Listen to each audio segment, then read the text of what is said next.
Ladies and gentlemen, please direct your attention to the northwest corner of the field. Now entering the stadium, Notre Dame football's official 12th man, our award-winning Irish Night Band.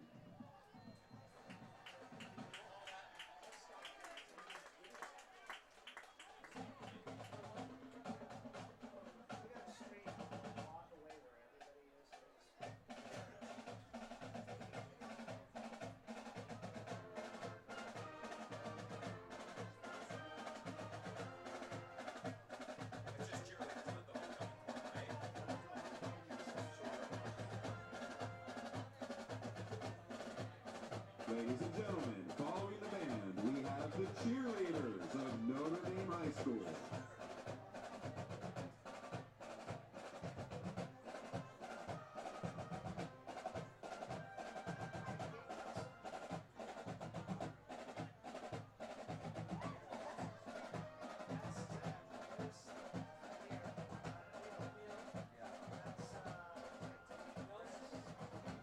And there they are, ladies and gentlemen, now entering the stadium, your very own Notre Dame Knights varsity football team.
As the first students' organization at Notre Dame in 1947, the band is celebrating 72 years of service to the Notre Dame community. Since the start of the 1968 football season, the Irish Knight Band has been in all varsity football regular season games, both home and away. Tonight's game marks another significant milestone in this Notre Dame tradition. It is the band's 583rd appearance in support of Notre Dame varsity football.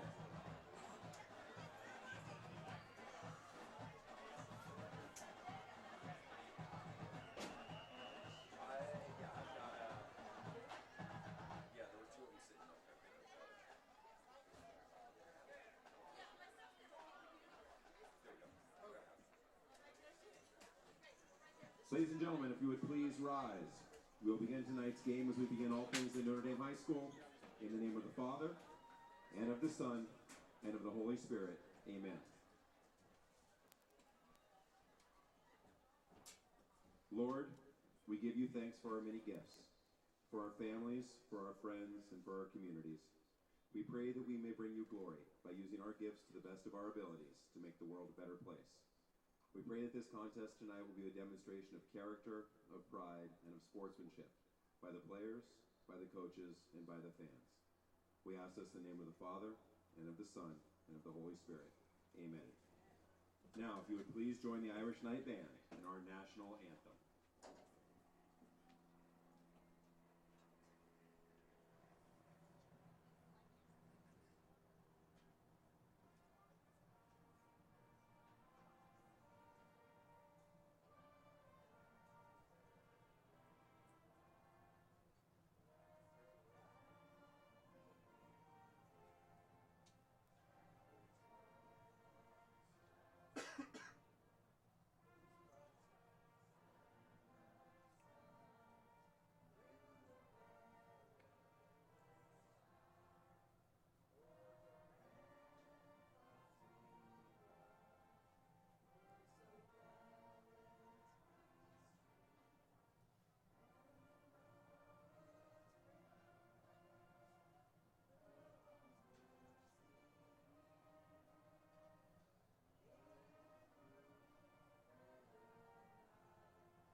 Should I tell them that we're going to start soon? What? Should I tell them that we're going to start? No, they're going to tell us when we start. Hey, what do we do? Are you going to...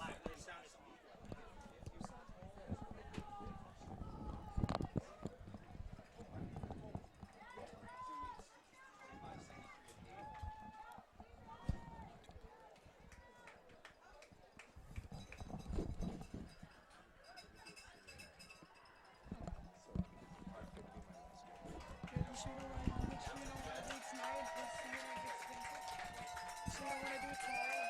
the officials tonight, referee Fred Turner, umpire Greg Johnson, line judge Brady Thompson, head judge Todd Roscoe, back judge William Kovar.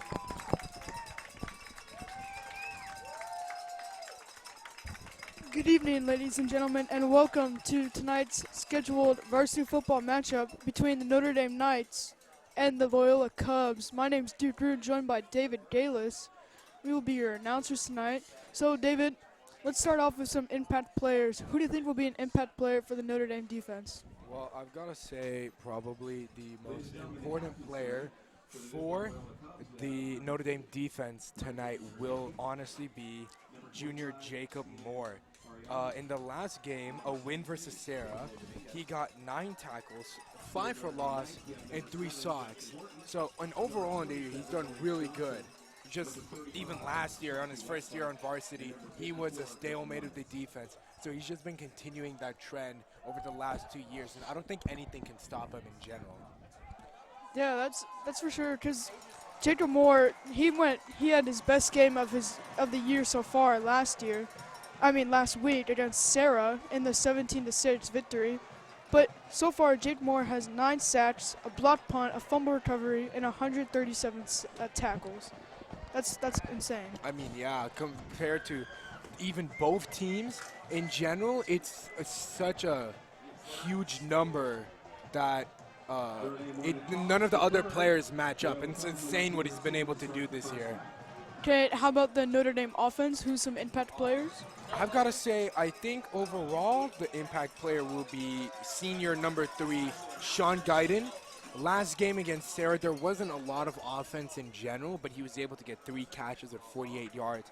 And on the overall year, he has had 17 catches, 347 yards, and 4 touchdowns. So, in general, he is a pretty important player for the offense. But we'll segue into Loyola's defense, with Loyola also being a very important defense. When he went up against incredible cornerbacks, they would immediately lock down on him because they knew he was such a big threat, so he wasn't able to get as many chances. But that also makes him just as much of an impact player because they need to double team him all the time, so more players are open. It's just like in professional ball with the Houston Texans. DeAndre Hopkins is such a threat. They're always double teaming him. So who's always open? The second option, Will Fuller.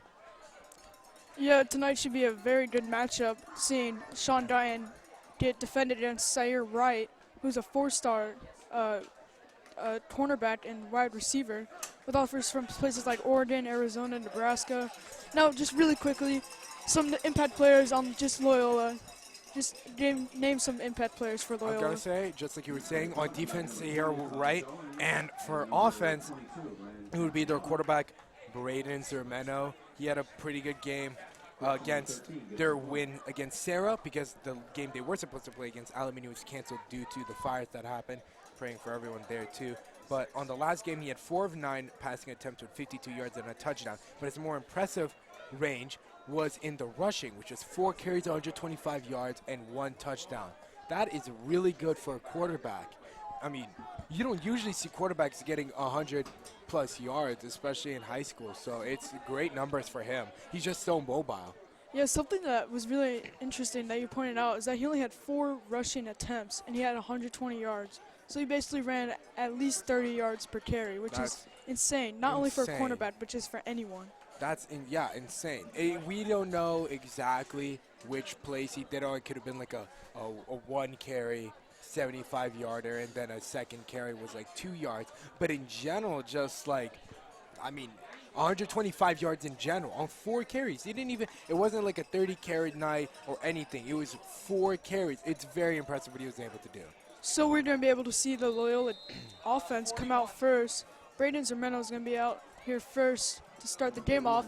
And number 41, Zach May, he's kicking off for the Knights, who spent most of the year on junior varsity, but got brought up after an injury to Anthony Prieto and has been doing the kicking job since. Last week against Sarah, he made a field goal that was about 40 yards away, and he made all of his PAT attempts. Short kickoff to number 20, Taj Owens. Taj Owens is able to get out to about the 30-yard line. So here's Braden Zermeno. David, what are your thoughts on Braden Zermeno? Do you think he'll have another good game like he did against Sarah, or is he going to be kind of sloppy after not having a game last week? You know what? That's what people always say, but I've got to say the bye week that they had, on quotes, I don't think it's going to deteriorate him. I think it's going to improve him. He's had a little bit more time to be able to actually get the game going. So Braden Zermeno is going to pass it off quickly to number 32, sophomore Harrison Allen on a quick screen pass. Looks like it's going to be a first down. Good play there by Zermeno to get the screen pass there and then just letting Harrison Allen run the whole way there. Harrison Allen is a huge threat as a running back. Braden Zermeno is accompanied again with number 32, Harrison Allen. Zermeno another quick pass, but this time it's to number 20, Taj Owens, and gets maybe a yard. And they actually called the last play second down, so it's now third down for Loyola. And that tackle there was by number 9, Evan McClurkin, and Justin Horton, actually. They both had a little bit something there, who both just recently got offers from Valparaiso with Justin Horton and the University of San Diego with Evan McClurkin. Quick pass to Taj Owens is enough for the first down. And they actually called the last play first down, and now they're going to call this play first down. So it's first down Cubs.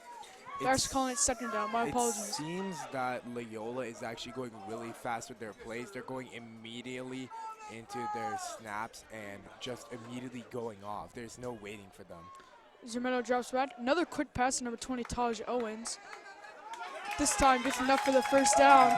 So Loyola seems to be doing a lot of these quick passes to get Notre Dame off guard and just showing how they are maybe faster than Notre Dame.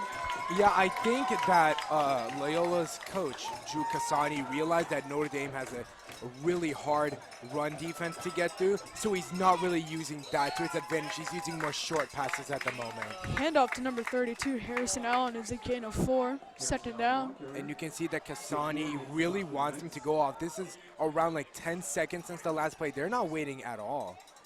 Another quick handoff to number 32, Harrison Allen. And you notice that missed tackle from Jacob Moore, which is not really what you see a lot. It was actually Michael Aguirre Jr., which you really don't see a lot from this Notre Dame defense. They're usually on top of that tackles. Yeah, you can see right there, immediately as the running back went off, they were able to get at him. Pass up the middle to number 8, Brandon Bernecki. And the Cubs are now in the red zone. And that is exactly probably what Cassani wanted. He wanted the Notre Dame defense to expect a run and then went straight to a fast, quick pass to senior Brendan Pigneri. Quick pass to number 15, Peter Vanis. Gets nowhere. They're even going to say he lost a couple of yards. Good tackle there by Elias Larry. You could see exactly, if you saw on the play right there, he moved exactly into the spot where he thought the running back was going and immediately got the hit on him. Yeah, this is Elias Larry's first year on varsity, and last week against Sarah, he had 2 interceptions. So he's really making an impact on his first year on varsity, taking place of Andre Bray. Quick handoff to number 32, Harrison Allen, gets a couple of yards. So you can see John Laurel makes the stop. Third down.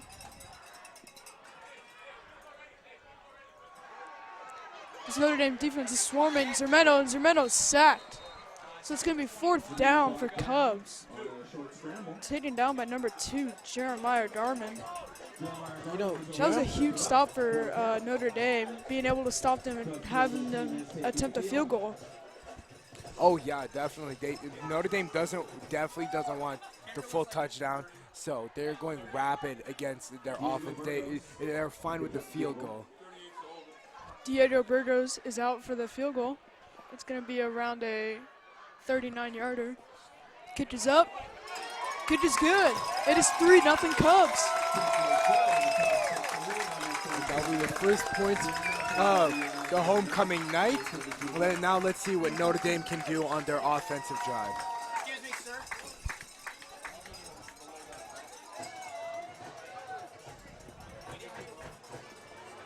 So that was an impressive drive by Loyola, being able to just show how fast their team is. David, do you think that they will be able to keep this up the whole game, or maybe not? You know what? I have no idea, or I don't have a concise idea on what Loyola's game plan is. You usually don't see teams go so fast. They were going for super quick and short passes, and they were going for absolutely no time holding the ball. They had no, I don't think they had any huddles. I don't mostly. think so. I don't think they had any huddles, which is a weird tactic.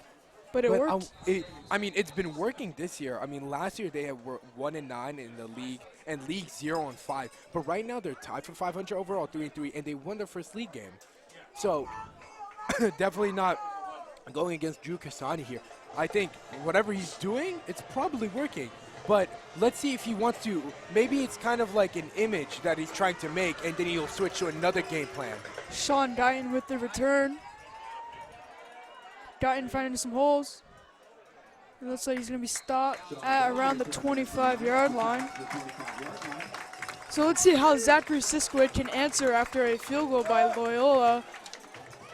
David, do you think Notre Dame might give Loyola a taste of their own medicine and maybe do some quick passes, or do you think they're just going to stick to the huddle and just get the ball out and get the right plays going? Well, Coach Rudy has always run with the hard-nosed ground and pound game and then the long passes.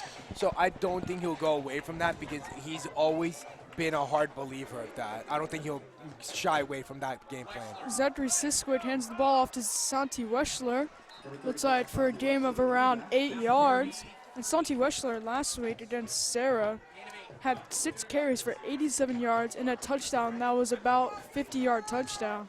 I mean, Santi Weschler has been a game changer over the second half of the year. Ever since Junior Anthony Spearman and senior Nick Brenner have been unable to play, Notre Dame has had to call on other players to play the running back, and Santi has stepped up righteously for it. Not right now because the Loyola defense is able to get to him, but overall Santi's really been on top of it. Yeah, Santi just got hit pretty hard by number 25 for Loyola, Captain Steven Arlano. So it's 3rd down and about 3 for the Knights with 7 minutes and 27 seconds left in the first quarter. And you can see somebody you probably want to watch out for, number 33, Trey Harvey, all the way on the outside. He just came in. They're going to pass it to Mason Cotton. Dives for the first down. They're going to call it a catch. First down Knights.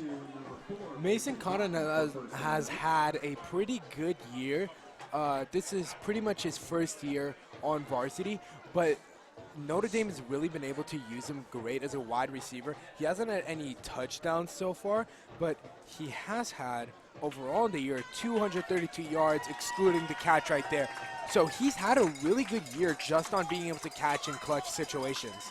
And his brother Matt Cotton is now playing for Utah as Jeremiah Darman, it looks like, for Notre Dame went false start. So it'll be 1st and 15 for the Knights.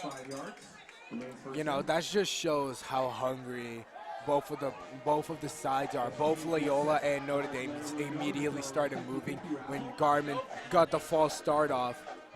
But it looks like, yeah, so it's going to be a false start. It will be a false start, and they'll take it. And so Notre Dame's going to take a timeout with that false start. And don't forget, everyone, that tomorrow is homecoming dance. Of course. Duke, are you going to homecoming? I am not, but David, I think you might be going. Yeah, this is my last homecoming, so I had to make sure that I was going. It will be a very fun night. if you did not buy ticket, for any ND students watching, if you did not buy tickets today or over the last week, you can buy tickets at the door. They will be $5 extra, $30 for single, and $60 for double. And if you do want to bring anybody, you have to get a guest pass from the office. But it will be a very fun night. The theme of it is Harry Potter. I loved Harry Potter as a kid. I think a lot of people did, so I think it's a great theme that they picked this year. So, Zachary Siskowicz is going to do a quick pass to number 9, Evan McLurkin, who, again, just got an offer from San Diego. So, huge congratulations to Evan McLurkin on that offer. Huge. I mean, he's been working so hard. I mean, I see him all the time in the gym, working in classes all the time, trying to get better. So it's great that he was finally able to get an offer. And overall, he's an important player for this team. Not only is he playing offense right now, but he always plays defense as well. He's one of the more notable safeties. I believe he's the starting safety. So he's very important for the team in general. Handoff to Santi Weschler. Is enough for the first down, it looks like. Yeah, they're going to call a first down and about a gain of around 12. So Santi Weschler, he's a really ground and pound guy. Like, he plays linebacker, he does running back, fullback, you name it, he'll go out there and do it. He's a strong guy, and he'll do it. He's a big, burly guy that will get it done. And you know, the crazy thing is, Coach Rooney was not using Santi at the running back position as much as the last game that we did, which was against Birmingham, I believe. Santi wasn't used that much. It was more Samuel Black and Khalid Calhoun. But I think Coach Rooney has really trusted Santi in the running game here, just as right now. As he hands it off again for about a gain of around 3 yards. Second down.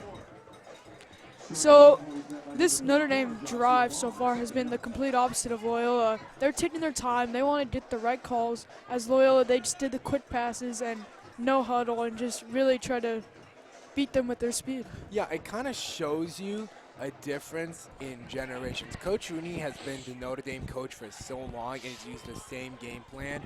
You know, does ground and pound, but it's worked. And Kasani, this is his first year coaching at Loyola. He's trying this completely different play style. So we're going to see which play style reigns supreme.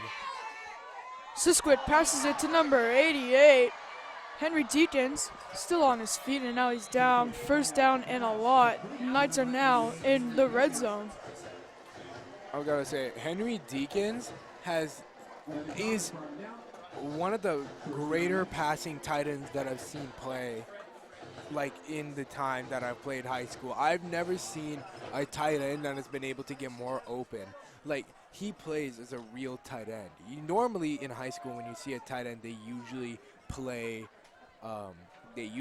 guard, one of the left guards, one of the outsides. But he actually goes for catches, and that's amazing. Jet sweep to Sean Guyton. Looks like it's going to be down at around the 7-ish yard line. So it's going to be a second down for the Knights. So it's going to be a gain of around 6 or 7. So there's now 4 minutes and 49 seconds left in the first quarter. Yeah, you could definitely see this is completely different. I believe when Loyola started their drive or ended their drive, there's about 9 or 7 minutes left on there's no 4 minutes. Notre Dame has used a complete 3 minutes for this play right now. Handoff to number 7, Justin Horton. It's maybe 2 yards. So it's going to be third down for the Knights. And here comes Santi Weschler onto the field. David, do you think they might just hand it off to him up the gut to just get the first down? I think either that, they'll definitely try that. That might be the number one move. But also there's the possibility that they might run a play action like they did on the last play, because Loyola's defense will definitely be on top of Santi. So if they're going straight for Santi, then that means the passing options like number 9 Evan McClurkin, number 3 Sean Guyton will be completely open, and now he's moving across. And they're going to hand it off to Santi Weschler. Is he going to be in for the touchdown? They're calling it a touchdown, Knights. But there's a flag on the field. Yeah. Looking like it might be coming back. They're going to call holding on Notre Dame, so that's coming back. 10-yard penalty. Still first down, though. So they're going to wipe that touchdown off the scoreboard. So now they're going to restart that play and bring it back 10 yards.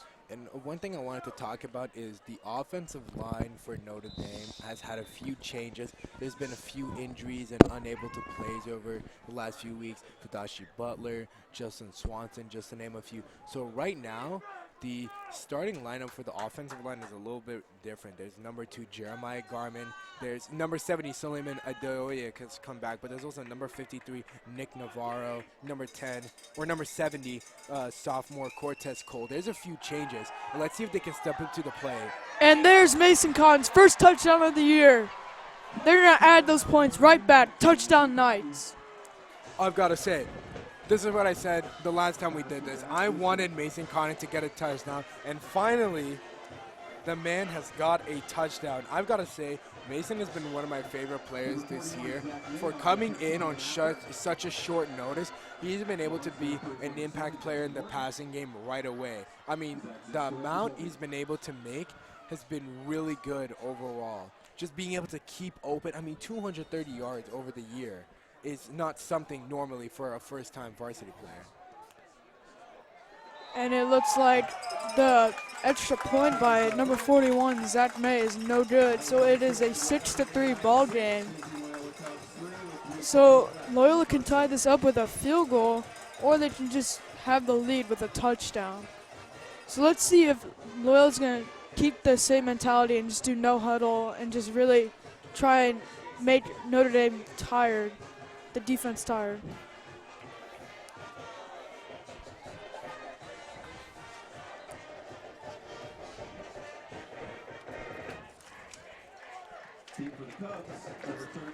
As of the moment right now, probably the most impressive thing at the moment is the complete differences in play style.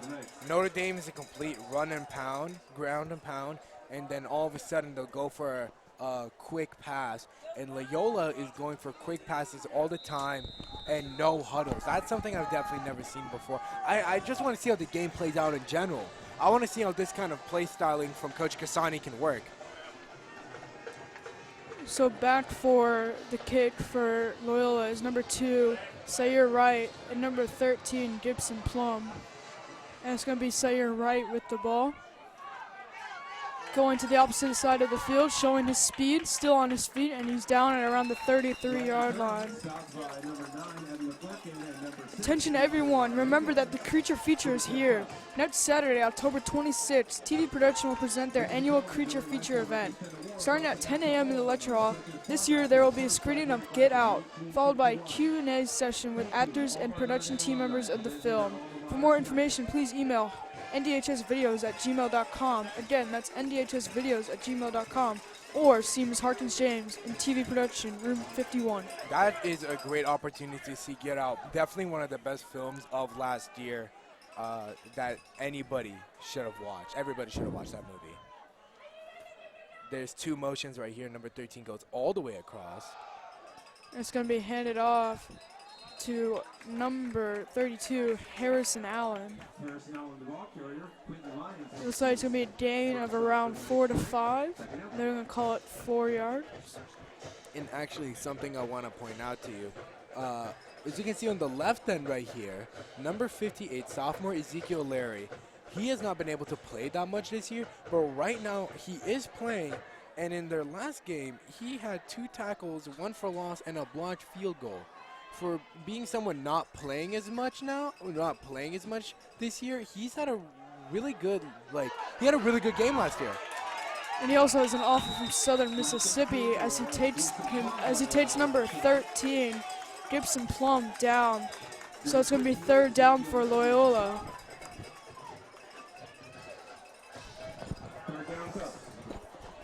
Number 13 there, number 13 for Loyola there. Gibson Plum, definitely not happy that it wasn't able to get the first down, but it's hard to get the first down against this Notre Dame defense, who always has been able to specialize against the run. 3 minutes left on the clock.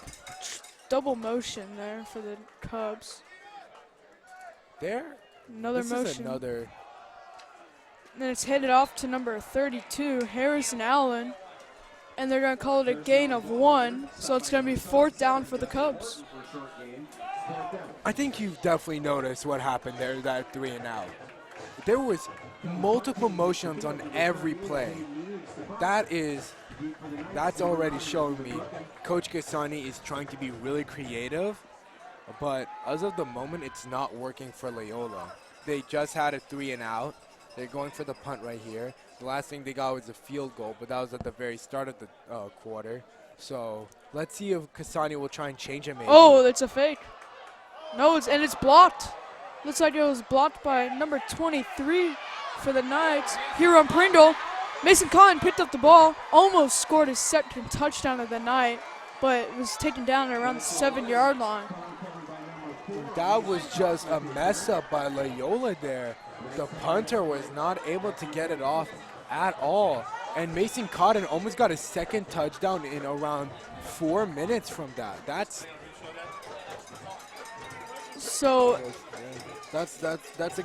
just good from Mason Cotton right there in general. So Notre Dame's going to start at the 5-yard line, and they could easily just punch it right in with Santi Weschler.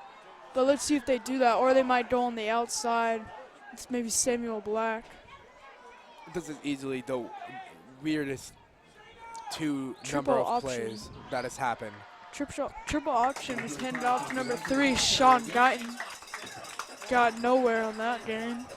This is, no doubt, out of recent memory, the weirdest flip of possession that I've ever seen. A 3 and out with multiple motions, and then a almost missed punt. Actually, it is a missed punt. It was a missed punt. It was a completely missed punt, and now they are in front of the goal line. They're in the red zone. Samuel Black staying on his feet. Touchdown Knights. Touchdown Samuel Black. So Notre Dame just did 2 plays in a row with the triple option, trying to give Loyola a taste of their own medicine and really switch up what their game plan is. So Samuel Black gets a touchdown. And so far on the year, Samuel Black just had 31 carries for 140 yards and 2 touchdowns. Made that 3 touchdowns after that run. That was pretty good by him in general. I mean, but I think I got to say, Notre Dame's defense, let's definitely watch out for them. I mean, they just got the 3 and out. They stopped Loyola from getting the field goal as well. I think it's definitely something to watch out. Even though they don't have all their starters at the moment, they're pretty impressive. I've got to say, that's nothing to be, nothing to gloss over this Notre Dame defense, even though the Loyola offense hasn't been up to par. So Zach May makes his second PAT, so it's now 13-3 Knights with 1 minute and 40 seconds left in the first quarter so far. So don't forget about homecoming. Great time. You should go. Tickets are still on sale. They'll be on sale at the door. It'll be 30 per person. It's 60 per couple. So definitely go. Be fun. Just go. Yeah, it's great, especially for seniors and freshmen. It will be the first time and the last time for people. So definitely a night to remember for a lot of people. But right now, let's continue with the game. We're going with the kickoff. And at this moment, Duke, how do you feel the Notre Dame, what do you feel maybe the Loyola offense is missing? Well, the first drive, the Loyola offense looked really good, except for the last series. But so far, I've been impressed with the Loyola offense after coming off a 1-9 year last year. So they've definitely been surprising. And 2 weeks ago, their win against Sarah, that was their first Mission League win in 2 years. Yeah, definitely. But right now, they're not impressing us much at the moment against this Notre Dame defense. But this Notre Dame defense is hard to crack. We've seen it on many occasions between different teams. So Andrew Rodriguez made the stop there for the special teams on the Knights. So here comes the Loyola defense led by number 12 for Loyola. That's Braden Sermeno, who's still a junior, so he still has his senior year left. with a better coach than Rick Pedorius and Drew Cassani on paper. Passes to number 81, Jacoby Kelly. Gets maybe 2-3 yards. Looks like they're going to call it 2 yards, maybe even 1 yard. Second down. Yeah, I think they're still sticking with those same plays that they went for before. So let's see if it can really work this time. Yeah, Loyola's been really just relying on the quick passes out with the bubbles, which I have not seen a lot, but I'm seeing a lot of it now. Motion. Hands it off to number 32 for Loyola. Harrison Allen jumps over a man, so it's going to be third down Knights. A third down Loyola. Now number 15, sophomore Peter Vanis came in.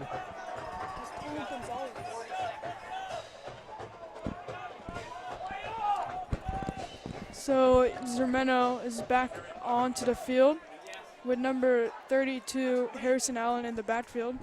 There's a triple motion right there.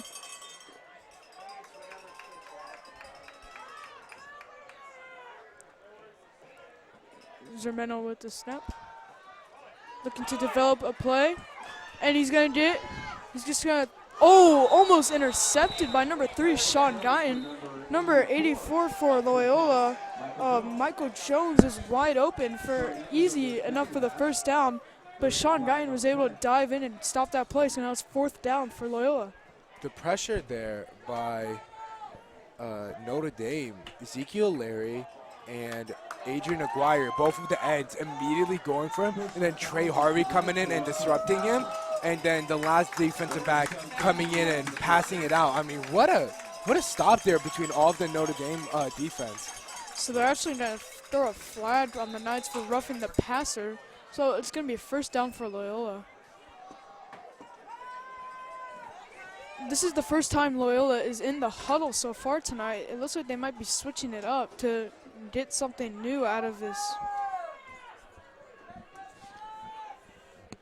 Double motion, another motion. Another pass play. He's going to pass it to number 8 for Loyola, Brendan Bernecki, another tight end. So it's going to be second down for the Cubs. Looks like second and around, we're going to call it second and around 7. Ladies and gentlemen, whether or not you're happy with that catch, you can still catch a lot of money in the 50-50 raffle. Great run, or great offensive pass right there by Loyola. They did great to disrupt Notre Dame's offense. I think Loyola really thought they were going to go for a short running pass. back screen. Yeah, short screen right there. But they didn't go for that. They went for an over-the-middle pass on the right, and I think that was a great sort of mindset by them to go in a different style. So that play is going to end the first quarter as it's 13-3 Notre Dame. So, David, do you think Loyola is going to keep on doing their no huddle, or are they going to start using the huddles? Because this last play they did use the huddle and it worked out for them. Do you think they're going to keep doing the huddles or no huddles? You know what? I think Cassani will stick to his game plan because he wants to see it work. And he can make it work. I mean, with the amount of talent he has, he can make it work. But let's just see how it continues to go. Now that they've switched sides, we're going to be able to see them go on the offense again against this Notre Dame defense. It all matters on how much the players really want it. Zermeno, quick pass to the outside to Sayer Wright. Sayer Wright breaks a tackle, still on his feet, still going, and it's a touch. Oh, they're actually going to call him out of bounds. Back on around the 23-yard line. That would have been a touchdown, showing why Zaire Wright has offers from Oregon, Nebraska, Arizona. He's able to keep plays alive. Yeah, I saw Sierra Wright walking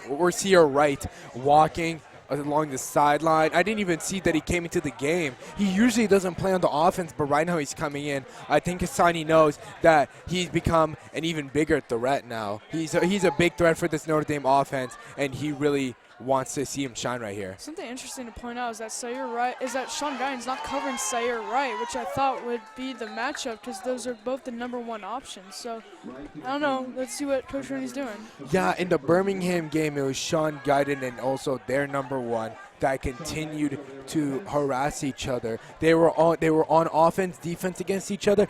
Defense, offense, they would not let each other breathe. So I thought that was going to be the same thing. But you can see right here, #2, Sierra Wright is coming out. And also on the last play, #3, Sean Guyton wasn't even guarding Sierra Wright. Sierra Wright was being guarded by #33, Trey Harvey. So it really maybe shows that Coach Rooney doesn't really see Sayer as an offensive threat, except that he almost got the touchdown there.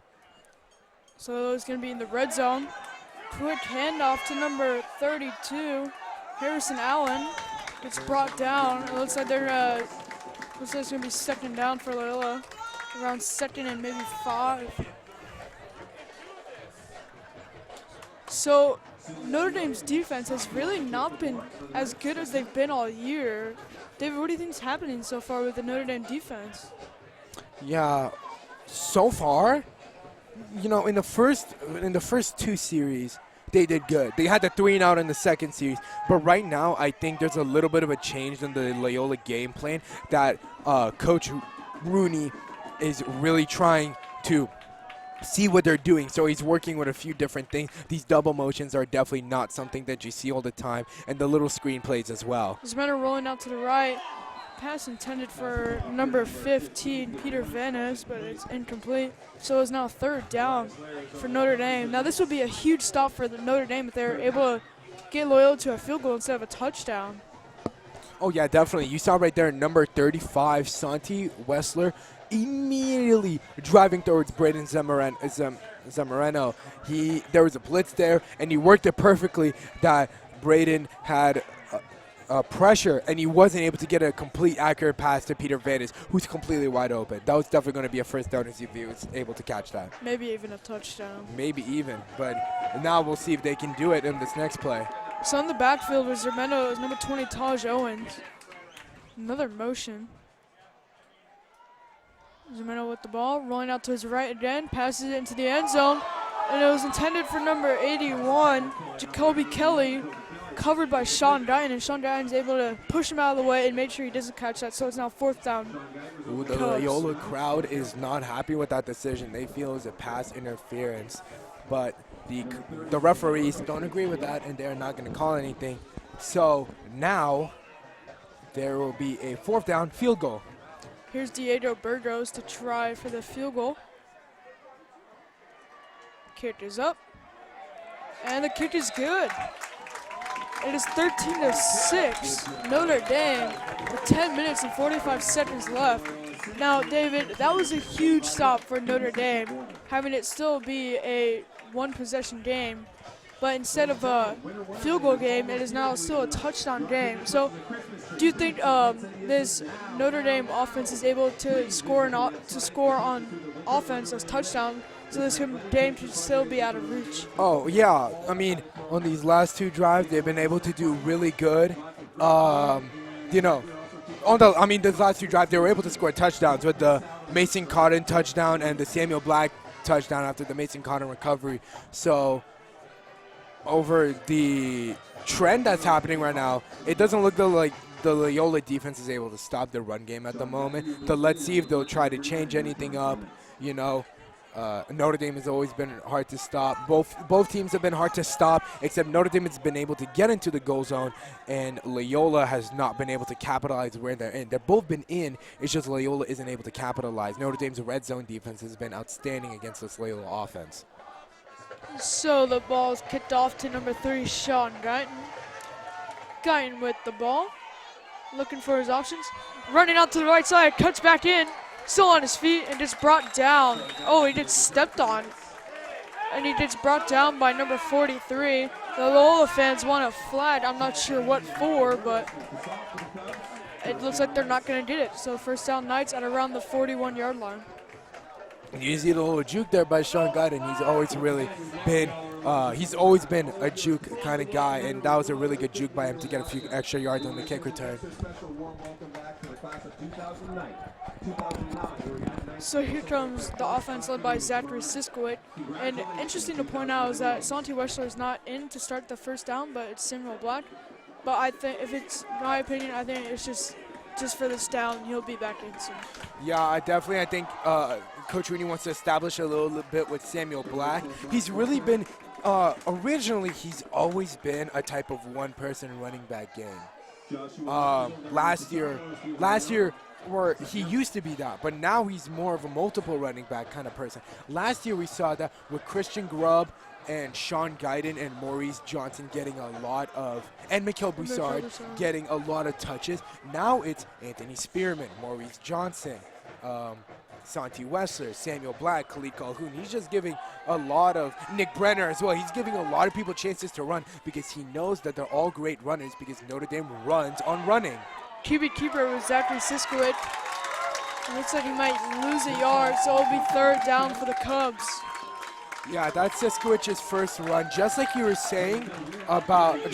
saying about Notre Dame being a run factory. Same thing with their quarterbacks. Both quarterbacks are dual style quarterbacks. They both can throw, but they can both also run really good as well. That's an important part for Notre Dame's game. He wasn't able to get a good one there with the QB keep, but we'll see what he can do on this next play. Maybe they'll go off to right here, number 6, Samuel Black, who just came back into the game. So this would be a huge stop for the Loyola defense if they're able to keep them to a punt. They're going to bring a blitz. Zachary Siskowicz escapes, gets the first down and more. He's still on his feet, and he runs out of bounds at around the 35-yard line. Just like I said right there, Siskowicz getting a really good run. Some of the Loyola players are not happy by maybe an uncalled play there, but nothing's happening so far. Siskowicz is in general, both Zachary Siskowicz and Cooper Meek, who is out for the year, they're both such good runners. I don't know how I would be able to defend them as a coach because you want to blitz them, so they have to pass or you sack them. But if you blitz them, then that means they're just going to be able to pass because they have such a good touch as well. Siskowicz passes it quickly to Sean Guyton. Sean Guyton's still on his feet. One man to beat, cuts in, and it's brought down at around the 11-yard line. So that was a quick pass to Sean Guyton, and he's able to, that was Sean Guyton. To Sean Guyton, and he's really able to show why he's getting colleges looking at him because he's able to keep plays alive. Yeah, that's the first catch from him for this game, but overall, I think he's definitely going to get a lot more touches. They haven't been looking out, especially at Sean Guyton. They've really been looking at the run defense. That's why he was able to get a little more room than he should have. So Loyola's defense is going to have to change. They're really going to have to start messing around with their defensive schemes. Giving it to Sean Guyton again. Out of bounds at around the 6-yard line. There's those back-to-back plays with Sean Guyton. I think Rooney wanted to throw off the Loyola defense by getting a run play right after a pass play, but he wasn't able to do anything with it. Now he's going to bring in Evan McClurkin and take out Sean Guyton. So let's see what Coach Rooney will bring with this. I definitely think it might be a run play, but you never know. It's so close to the goal zone that you would think it's a run play. Yeah, if you see some teams passing it on the goal line, like the Seahawks in the Super Bowl against the Patriots, he threw an interception. So smart by Coach Rooney to have Zachary Siskowicz just get the option and able to make some moves, but it's not getting anything. But there is a flag on the play, so maybe that'll help the Knights, or it might just help Loyola bring the ball back a little bit. Looks like we're still trying to figure out what the foul is. It's going to be on Notre Dame, so this Loyola crowd is really happy about that, bringing the ball back. Blindside block. It's going to be a blindside block against the Knights.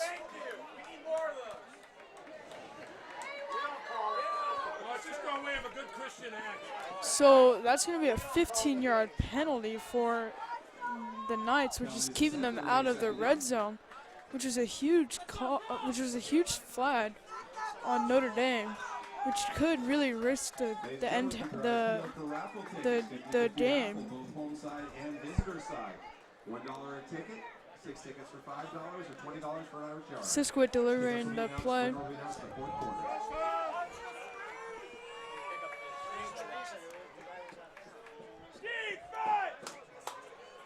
Keeping it, passing it up to Jeremiah Garman. Jeremiah Garman brings the ball right back to where it was before the penalty. Free frame. There's Jeremiah Garman again, going off against Loyola. Right now he's had a pretty good game. He had that, I think he had that almost sack, that just missed sack. And now this pass right here, Coach Rooney really likes using players on both sides of the ball. There's no question about it. But I never really saw Jeremiah on the tight end side, and I'm really happy to see him being able to get some touches. So it looks like Notre Dame's going to call a timeout. I guess Coach Rooney saw something he didn't like. But what I was going to say is that Notre Dame, they were doing the triple option thing that they were doing before, which actually worked into a touchdown. But let's see what Coach Rooney is going to talk about over his team. Now, if I were to be Loyola coach Drew Tassani, the defense is really looking kind of rusty. So maybe he's saying, like, don't let last week's not playing affect you guys. Just go play your Loyola football and get the win. Yeah, definitely. I mean, it's very important that Coach Rooney always talks to his players because he's been such an inspiration to everybody. So being able to see how much he impacts players on the game, it's amazing the kind of stuff that he does. I've always been amazed by what he's been able to do. So they're both teams are still in the huddle. And if you want to plan ahead for next week's 8 a.m. college visits, Bucknell University will be in the reading room on Tuesday and High Point University on Thursday, both at 8 a.m. and both in the reading room. So Notre Dame's in that triple option set. Looks like number 52, John Loro, is also there. They're going to hand it off to Sean Guyton, though. Sean Guyton really had nothing there. Maybe gave him a yard, probably not. So it'll be third down for the Cubs, 3rd and 2. So David, if you were to be Notre Dame, what do you do? Because you really need a touchdown. You can't really rely on your young kicker who just got brought up from junior varsity. So what would you do? You know what? As of right now, it looks like they're going for it, and I would do the exact same thing. I don't want to risk losing the confidence of the team, because a missed touchdown over a missed field goal doesn't give us less of a confidence downer than a touchdown miss on a 4th down. It's crazy to think, like, if you were to miss a touchdown so close, that could derail a team's morale. But just a field goal is not going to boost or down the team's morale. It's just a normal point getter. So I don't think there is any problem with going for that field goal. They're still ahead by 10 points, still a touchdown game, so I don't think there was any point in going with a risky play at all. So yeah, Zachary May was able to come on and make that field goal. It looked like a really not the best power type of field goal, but he was still able to make it. So it was now 16-6 Knights with 6 minutes and 55 seconds left in the second quarter. In the backfield for the kick for the Loyola Cubs is number 3, Thomas Hatton, and number 10, Finn O'Rourke. Or my apologies, that's actually number 20, Taj Owens. Now Notre Dame will go with the kick. Short kick to Taj Owens. Taj Owens is bringing it back to the other side of the field. Taj Owens finds a hole. It gets brought down at around the 36-yard line. I haven't seen a ton from Taj Owens at the moment, but on these kick returns, I've seen that he's very fast and very versatile. He's very jukey. So definitely something to keep in mind when watching those kick returns. And in general on defense, he's a big defensive player. So that's what you should be watching for. But you can see right now he's going to come in at the running back position, I believe. Yeah, I think he'll the come in at the running running back back position right there. So let's see what he can do on offense as well. So here is number 12, Brendan Zermeno, hands it off to Taj Owens, showing off his speed, able to get the first down for Loyola.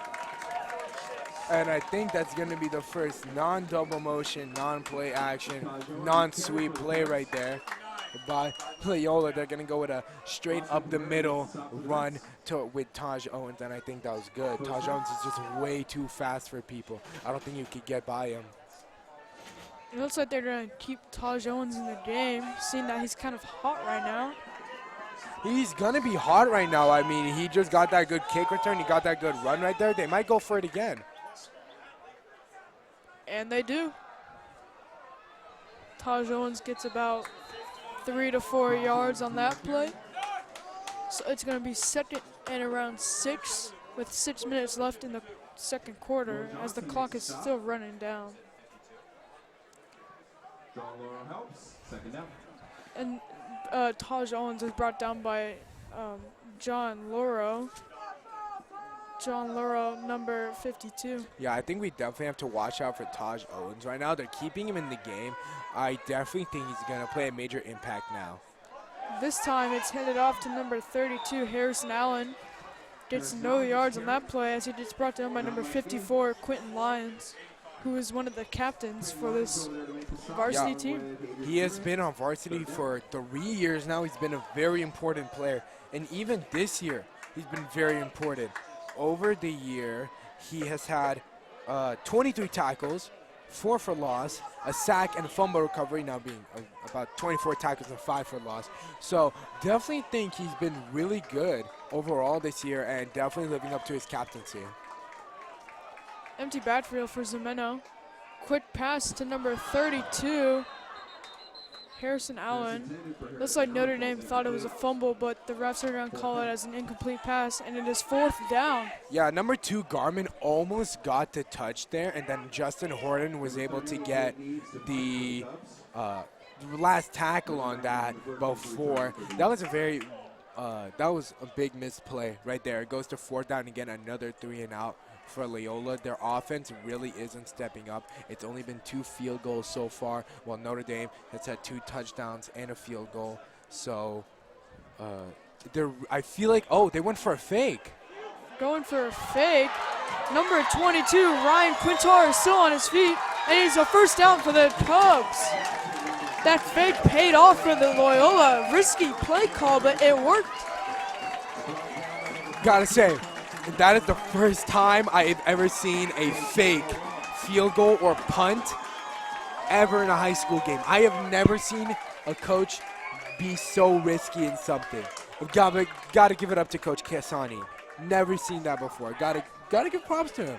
I wouldn't have gone for that. It was right there on the 50, around the 50 that they were going for it. And then number 22 there for Loyola, Ron Quintanaro. I mean, that was a great run by him. He got about 20 yards there. Great stuff from him, too. So Loyola's going to have Taj Owens, my apologies. But it looks like they're just going to pass that. It looks like they're going to pass that with number 12, Brandon Zermeno, and it's caught by number 81, Jacoby Kelly, in a really bobbly catch. But they're going to call it a touchdown. And just like that, just as I said that they need a touchdown, they got the touchdown. There was the fake run. There was the fake field goal to a run by Ryan Quintanara, and there is number 81, Jacoby Kelly. I cannot believe this, but Loyola has a touchdown chain. Usually Loyola you see that with a turnover chain. With a turnover chain, I've got to say that is the first time I have ever seen a touchdown chain. Yeah, that touchdown was just a jump ball, and he was able to get it. But Elias Layer, who was covering number 81, Jacoby Kelly, thought that was incomplete, but the refs called it a touchdown. So it's now 16-13, and it is a field goal game with 4 minutes and 8 seconds left on this first half. I've got to say, got to be honest, I think he deserved that touchdown chain, to be honest. That was a really hard catch to go up against number 1 Elias Larry. I don't see a lot of touchdowns. I don't think I've ever seen a touchdown chain, to be honest. I haven't. But I've got to say, to be honest, anything like that I've always found is pretty amazing. I will always give props to the teams for making that stuff happen.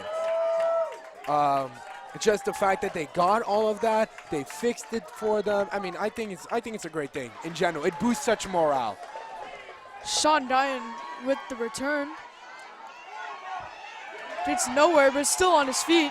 He's gonna cut back. He's still on his feet after getting stuck. Showing off his speed. In Loyola territory. Down at the 57-yard line, Sean Guyton is able to show why colleges are looking at him. Because he was stuck right there, but he switched the field and was able to get to Loyola territory. That was a huge return, just what Notre Dame needed. Definitely, that's definitely going to boost them up a little bit more. Anytime anybody is able to get a high kick return, it's always great in general. It's always just a good thing to have. Not mad at that at all. That was really good. In general, I don't think anybody should be mad at that in general, but I think that was really good. Now let's see what Notre Dame can do with this good field position. Here's Zachary Siskowit. Wild snap. Siskowit keeps it. Takes a big hit. He's going to be down. He's going to get maybe 2 yards on that play. Second down.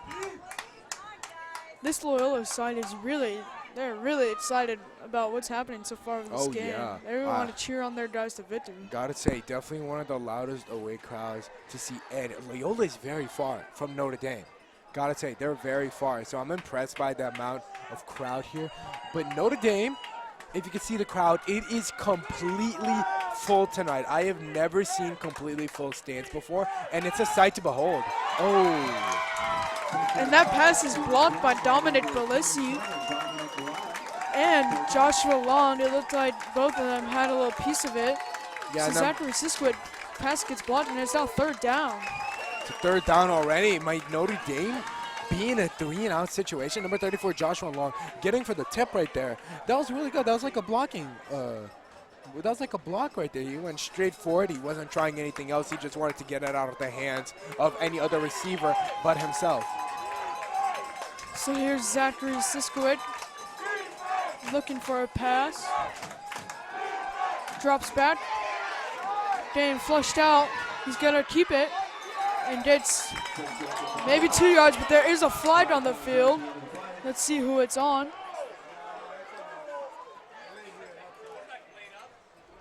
Waiting for the call. And it's going to be on Loyola. So it's going to be a free first down for the Knights. Personal foul on Loyola. 15 yards, first down Knights. Yeah, I think it might have been a late tackle there, but otherwise I have no idea what might have happened there. Cisco really went for a risky play there. He went for the run. I did not think he was going to do that, but a risky chance got him that free first down, even though it was a foul. Hands off to Samuel Black up the middle. Gets around 6 yards on that. So and there is a little bit of a rumble there between number 33, Trey Harvey, and number 6, Zachary Spears. You can see at the very end of the play, they went pushing off against each other. So there's a flag. It's probably going to be unsportsmanlike conduct, but just on who? It's probably going to be both, to be honest. They both kind of went into it. I don't think. And if it is both, then they'll offset. So it'll just delete that play, basically. Right now, still waiting on the decision. And it's going to be on Loyola. So the Knights just get free 30 yards after Loyola penalties. Yeah, 2 consecutive penalties actually right there. Don't know what happened there with Loyola's defense, but Notre Dame just got a giant freebie with number 9, Evan McClurkin, coming into the game again at a wide receiver. Let's see what they can do in an even better position than before. This is the red zone now, so they're in goal. They should be able to get the touchdown here. So it's now 1st and goal. Motion with Mason Cotton. Zachary Siskowitz going to keep it. Pass it to Mason Cotton. Mason Cotton gets brought down for negative yards. Probably just going to be -1. Taken down by number 28, Evan Gregory Thomas. I've got to say, I think that is one of the few times I've seen that Mason Cotton wasn't able to get positive yards. That's just showing that Loyola's defense is manning up, and Notre Dame's offense also has not been that bad themselves. If that was the first time that he's gotten around negative yards. So is Loyola's defense stepping up, or is Notre Dame's offense slowing down? That's just a question we'll have to see in the next few plays right here, if they're able to get the touchdown here and make it a touchdown lead again. So it's 2nd down. Zachary Siskowitz keeps it. He is left-handed, so he's on his good side. Siskowitz going to keep it into the end zone, and there's a fumble in the end zone. Loyola recovers. Oh, they're going to say Siskowitz was down. So it's going to be down at the 1-yard line. 3rd down. Man, that was a lifesaver for the Knights. Yeah. Refs You calling can him definitely down. check the replay on the live stream. I do want to see if that was a fumble. I have no idea. It was so close to call there. The Loyola crowd is definitely not happy with that. They saw a fumble.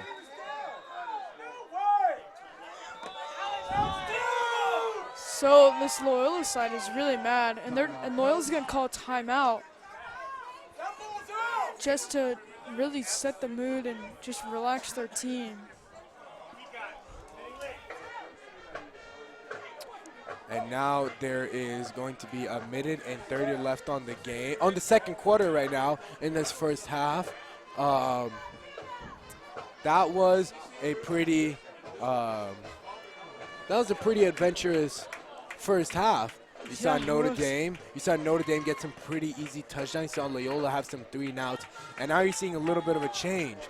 There's a little bit of trouble brewing with Notre Dame, and Loyola is catching up with them. So let's see how the rest of this game will unfold with this last 1:30. Usually this Notre Dame defense is able to really lead this team to victory, but that has not been the case so far, letting Loyola get easy first downs and easy yards. Yeah, they've already surpassed the amount of points that they had given up in the last game. In the last game, it was 17-6. And now, I mean, it's 16-13. They've caught up with the amount of points they've scored, but not caught up with the amount of defense that they've given. They've given up more points now. So they're going to do this triple option again, maybe just QB sneak it in with Zachary Siskowitz, and that's what they're going to do. And they're going for the decision. Touchdown Knights. It is now 22-13 Notre Dame. And this Loyola side is really mad because they thought that Notre Dame got pretty much 30 free yards, and then that fumble. Yeah, they got those free yards from the penalties, and then they got that very controversial fumble callback. And now Zachary Siskowitz has scored his seventh touchdown on the year, rushing only. That is his 7th rushing touchdown. That's amazing from him in general. That's what I'm telling you. He is a dual-style quarterback, and there's nothing you can do to stop him. He was able to get into that QB sneak, led in by the ND all line, and he was able to get through into the touchdown zone. That's just how good Notre Dame's running game has been. 7 rushing touchdowns from the quarterback. I don't think that Anthony Spearman, who's the leading, Anthony Spearman only has 4 rushing touchdowns. Zachary Siskowitz has 7. Now, that might be a lot from QB sneaks, but that's just amazing in general. Touchdowns are touchdowns. Touchdowns are in my touchdowns. neck of the woods. Yeah, definitely. So in the backfield for the kick is number 20, Taj Owens, and number 13, Gibson Plum. Here's Zach May, who did make the extra point, so it's 23-13. So Zach May with a low dribbling kick to Mason Plum. Plum found a hole, still on his feet.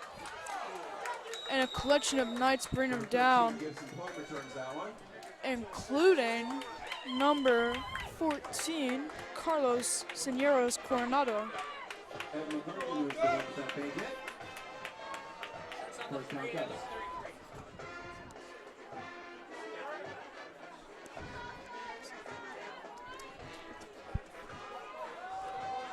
So now, yeah, Loyola's offense will come back on. Notre Dame's defense will try to make some big stops in the last minute and 12 around now.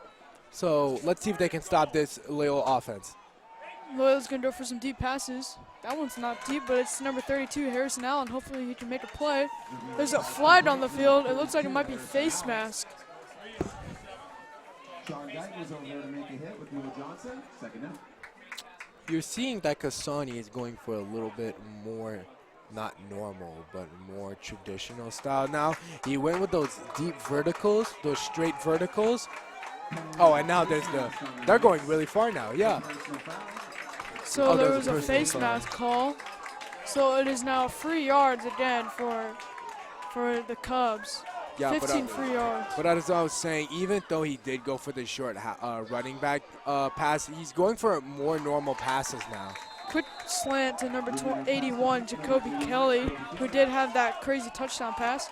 So Loyola's going to do their hurry up with 40 seconds left. They're really going to try right now for this touchdown or field goal to get into field goal range on the second down now. And they're going to hand it off to number 32, Harrison Allen, who gets the first down. But the clock is still going to run, and Loyola does have 2 timeouts left. It looks Maybe like looking to call their it looks like Kasani's signaling for a spike. He's definitely going for a spike.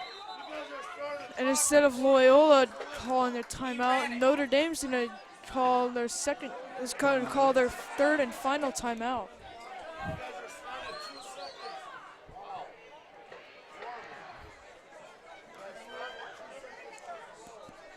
So both teams are going to talk it over. Loyola's going to talk about, getting the ball to the end zone. What do you think Notre Dame will talk about?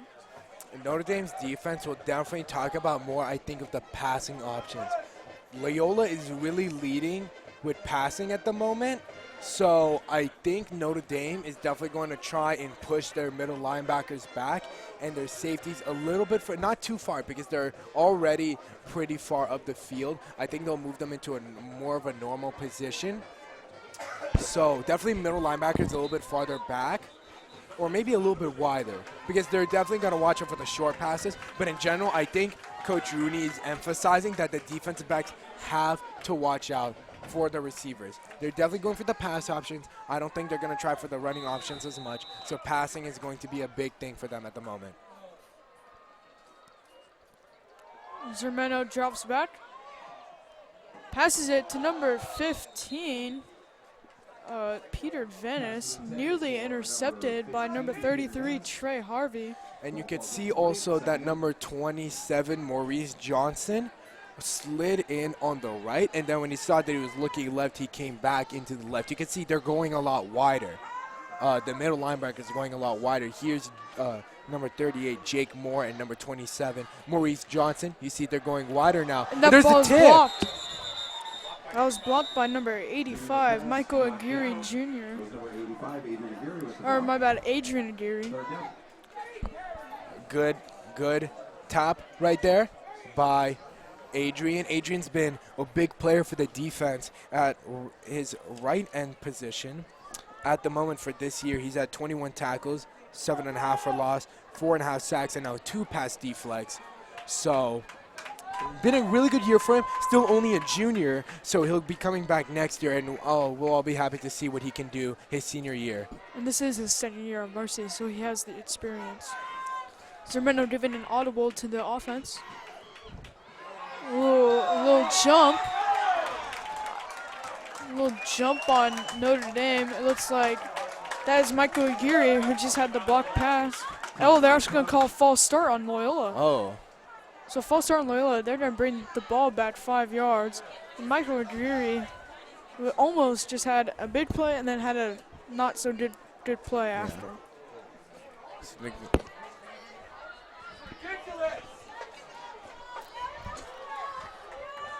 Ladies and gentlemen, don't forget to make your way to the snack bar tonight. Lots of great food and sandwiches. Don't forget tonight there's that smoked dry fish. So Loyola with 16 seconds left and it's third down. They're probably maybe gonna do a play, maybe a run just to get the ball up, get some yards, and then maybe a pass to the end zone. No, What do you I've think? got to say, Coach Kasani, I think he's gonna go for it. He's definitely gonna go for it. I think he's definitely gonna go for it. He's been going for it a lot in these kind of situations. I don't think he's gonna be afraid of this. So let's definitely see what he can do. You can see right here, there's 3 receivers at this end. To be honest, you might be right. They might go for the. Nope, they're going right here. They're gonna do a screen, and there's gonna be a pass to number 81. Oh, that was the number 81, Jacoby Kelly, with some good coverage by number 1, Elias Larry. The Loyola side wants a pass interference, but they will not get it. And it looks like Loyola, they're just going to do the field goal, get some points on the board, and go into halftime and talk it over. But Notre Dame does get the ball at halftime, which is something to look out for. Yeah, definitely. I mean, it's very impressive what Notre Dame was able to do there. I told you Loyola was going to go for it. They went for the wide receiver pass, which is not something you see every day. The 46-yard temp is up, and it is good. That was good. That was a good field goal. They got points on the board. It is 23-16 now. Definitely working it up right now. So it's now 23-16 with 4 seconds left. I'm pretty sure if Notre Dame gets the ball, they're just going to knee it and go into halftime. They don't want to give a chance to Loyola to score. Definitely.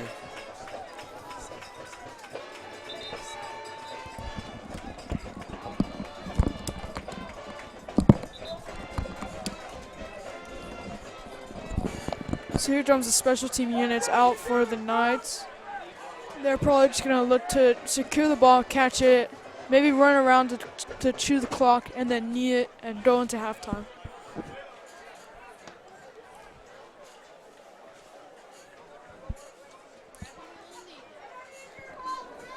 And that field goal was made by number 30, Diego Burgos, who has been really good so far for Loyola. He's just going to do a squib kick, and there is a flag on the play.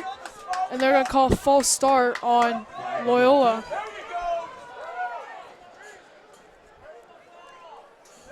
So they're going to redo this kick, but instead of it being from the 40-yard line, they're going to call it from the 35-yard line. You know, that's not what it is. In general, the Loyola crowd has been a rowdy one. I've never seen an away crowd be so rowdy. They're really into their team. They're really into it. So it's going to be another squib kick. Trey Harvey's running around, wants to score. And he's going to be brought down.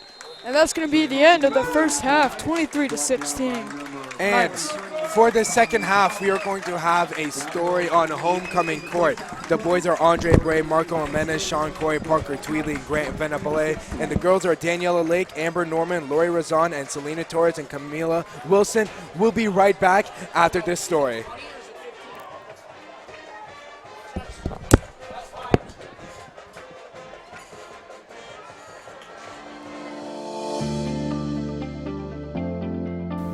Hi everyone, I'm Lori. Thank you so much for nominating me for Homecoming Queen. You guys are the best. I am ASB Vice President, Filipino Culture Club Co-President. I'm a Queen of the Castle. I'm involved in Moreau Mentors, NHS, CSF, and a bunch of other things. Shout out my family. Thank you for moving here from the Philippines and sending me to school here because I love Notre Dame.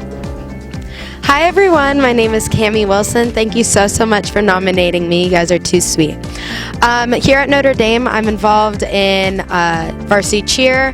I'm senior class president. I'm a Moreau Mentor, ambassadors, and a bunch of other clubs. I'm so excited to be one of your homecoming princesses. Shout out to the entire fam, ASB Cheer, and so many more. Much love. Hi, I'm Daniela. Thank you for nominating me for Homecoming Court. At Notre Dame, I'm on the cheerleading team, mock trial team, and I do Morale Mentors and Ambassadors. I wanted to thank my family and friends for all of their support. Hi, my name is Selena Torres. Thank you for nominating me to be on homecoming court. A few activities that I do at Notre Dame is I am an ambassador. I am captain of the girls varsity basketball team, and I am a part of the National Honor Society. I would like to say thank you to my friends and family for supporting me and for everything that they do. Hi, my name is Amber Norman. Thanks so much for nominating me for Homecoming Court. I'm involved in choir club, Spanish Honor Society. I love ND, and I'd like to give a special thanks to my mom, dad, and little sister.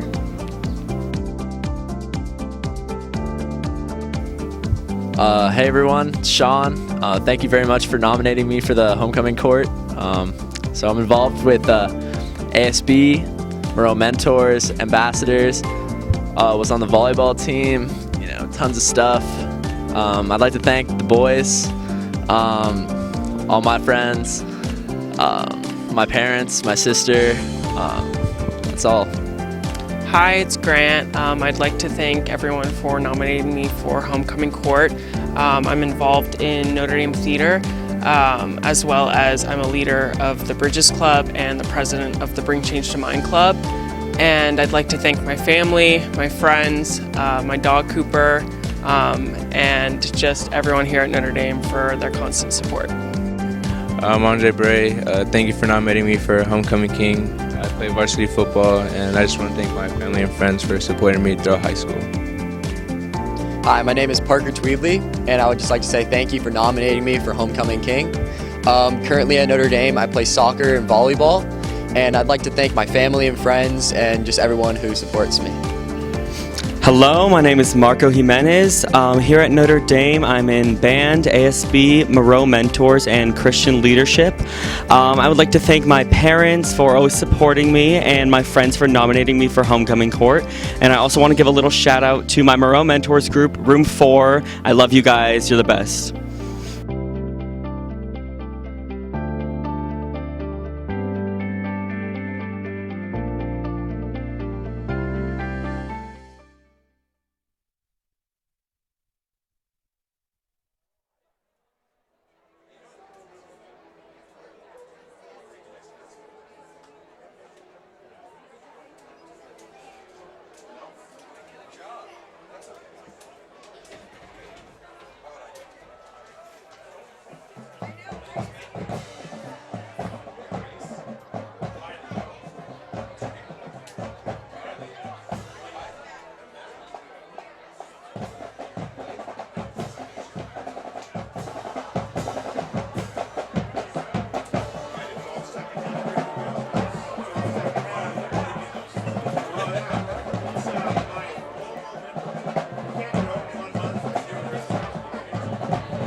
Our next offering comes from Harry Potter and the Half-Blood Prince. Composed by Nicholas Hooper to feature the playful nature of the Weasley and Weasley Joke Shop, Wizard Wheezes, will feature the dance guard performing to this swing-style tune. Then, the dance guard and all of our spirit teams will dance to our final two themes from Harry's Wondrous World and Family Portrait, both from Harry Potter and the Sorcerer's Stone. We hope you enjoy these final performances from our show featuring the music of Harry Potter.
Notre Dame High School takes pride in our Irish Night Band. This fall, in addition to playing at all varsity home and away football games, the band and dance guard will perform at band reviews and parades across Southern California, including the Loyola Band Review, Riverside King Band Review, Arcadia Festival of Bands, Granada Hills Holiday Parade, and the Disneyland Community Arts Showcase.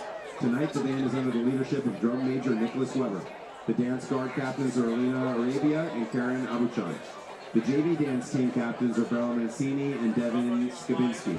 The varsity dance team captains are Chelsea Cooper and Taylor Krause-Lehman. The JV cheer captains are Tara O'Brien and Heather Spinrad. The varsity cheer captains are Alexis Meneses and Candy Wilson.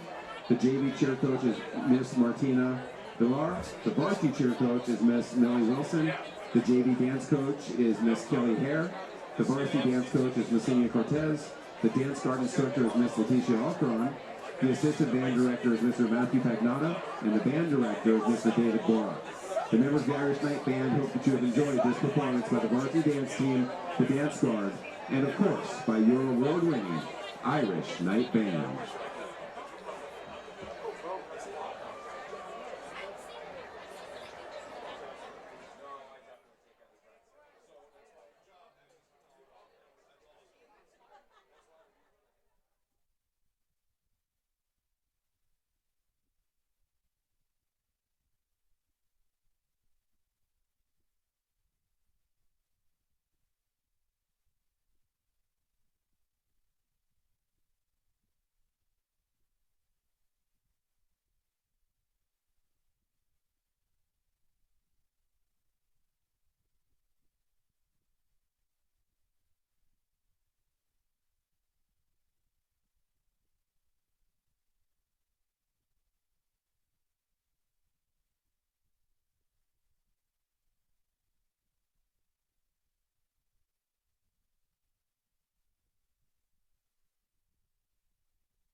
Whoa, why are you not big?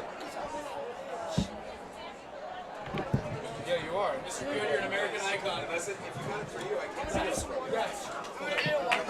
Beard is an American icon. Did you see that? He was Dumbledore. He was in the lecture hall when all of them came in. He was like, welcome to Hogwarts. That's about right. How much time do you need?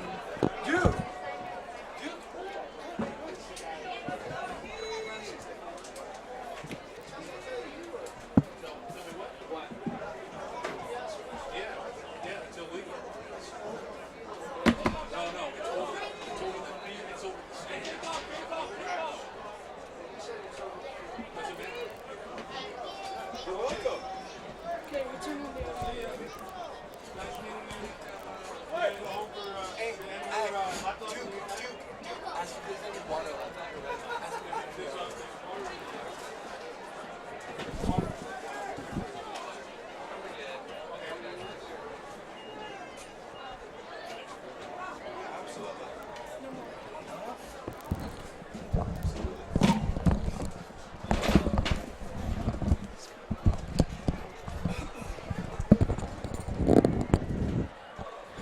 Welcome back, ladies and gentlemen, to the second half of this homecoming game for Notre Dame and Loyola. The score is 23-16. David, what have you liked so far on the Notre Dame side of the ball? What I have liked from Notre Dame, strikingly, is the offense. They've really pushed this ground and pound game, and they've been able to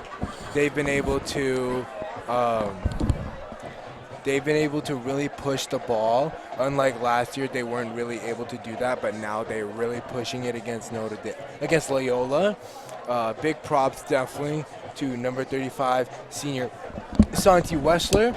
He's had a big impact on the game when his running game. Will Siskowicz getting that rushing touchdown, and Mason Cotton as well. He's seen about two touches, and that return from the missed punt, that was pretty good as well. I just want to see a little bit more from the defense. Of course, they've done good, but they've wasted a few points more than they have the other games. So definitely want to see what they can do, what changes they've made in the second half. Yeah, I agree with you. Normally this defense does not allow anything to happen, but yet it is a one-possession game, which you don't really see much from this Notre Dame defense. So how about for Loyola? What are your thoughts so far about Loyola? With Loyola, I'm probably going to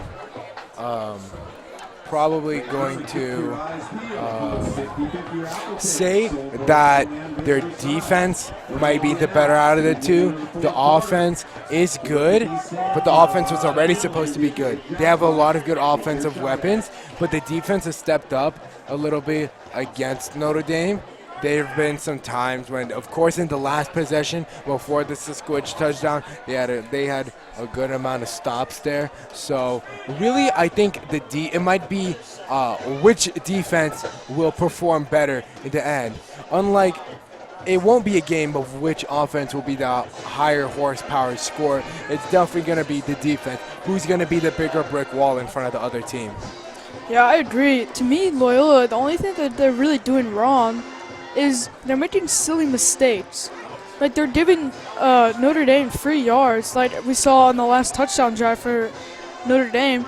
They gave up 30 yards just by stupid mistakes, silly mistakes, really.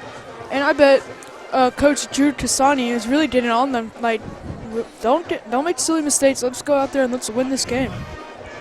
Yeah, definitely what we want to see. And I think he's definitely going to want Braden Zamorano to have more confidence. Of course, it's not really in the game plan for Zamorano to have big passes, but if he wants, in general, for Braden to feel a little bit better with his passing, he wants him to be more confident. So he might try for a more pass-eccentric tries in the beginning of the game. Maybe more traditional, not as many double motions or play actions or anything, just trying to get Braden to have more confidence overall. So Notre Dame will receive this opening kickoff for the second half. Like, to me, I think this drive will be really crucial for Notre Dame. to see how this second half is going to go. This drive is going to really start the momentum and what they are planning to do for this first half, or second half. So, in the backfield to return the kick is Sean Guyton and number 9, Evan McClurkin. Both incredible receivers. They've both been amazing overall in the kickoffs over the year. I think Sean Guyton himself, he got a kickoff return this year. So they're definitely threats on even on the kickoff and punts. They're complete threats that you always have to watch out for. And against Birmingham, he did have a kickoff return for a touchdown, but it got brought back because of a block in the back. Yeah. So if you think about it, 2, but on paper, only 1. So let's see how he does this time. Now, we apologize for all the smoke, and if the cameras don't look good, it's because of the fireworks show that happened at halftime, but that should clear in the next few minutes. High kick, high, low, quick. Trey Harvey receives it and gets him nowhere, down at the 25-yard line.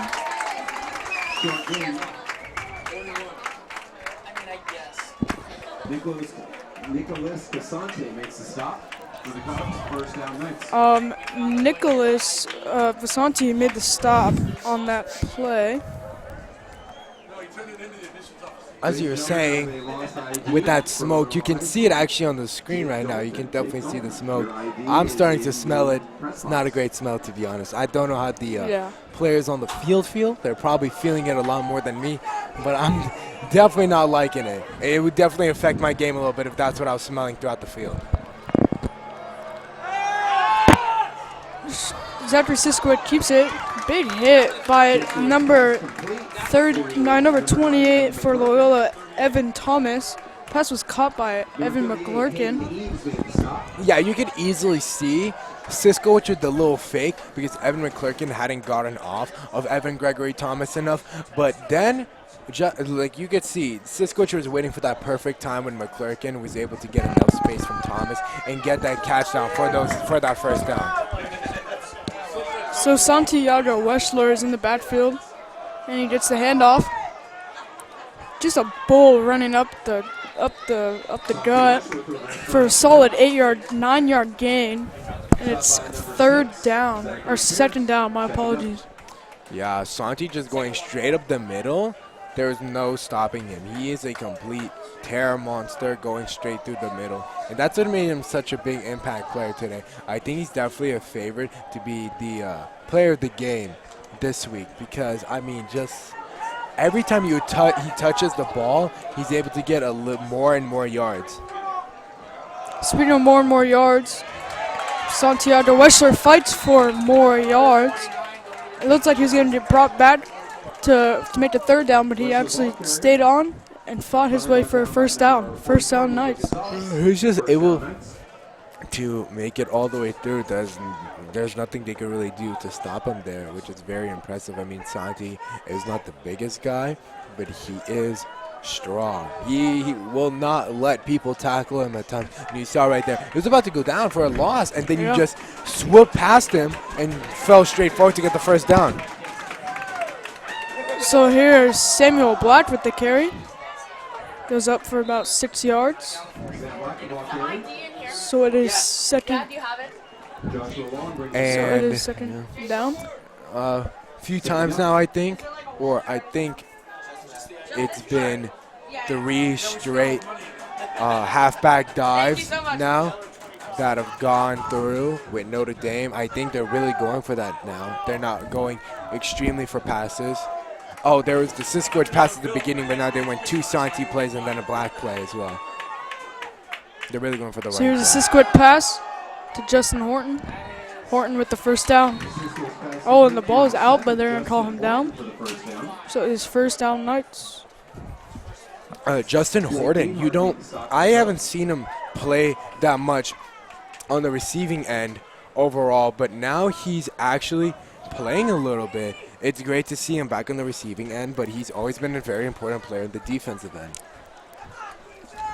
Yeah, he is listed as the backup quarterback if something was to happen to Zachary Siskowitz, which we hope doesn't, but if it does. Yeah, that's usually where we see Justin. He comes in for those wildcat options and is able to get those big runs, especially on that touchdown play that he made in the Honor Bowl. So Siskowitz just throws it out. Looks like head coach for Loyola, Drew Tassani, wants to argue that it might be intentional grounding. Yeah, the Loyola coaches are not happy. Definitely Cassani now wanting to talk to the coach.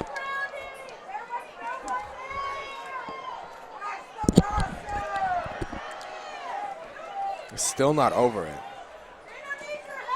Yeah, he is definitely furious about that call.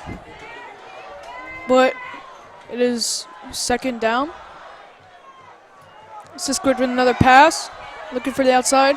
Moves to the left side. He's going to keep it. Gets the first down and more. Out of bounds at around the 21-yard line. First down Knights. Great run there by Siskowitz. He's been able to get those running routes very easily. And in general, Notre Dame has been able to get a lot of running routes or running options. They're able to get through. They're able to move really good. It's really amazing what they've been able to do overall.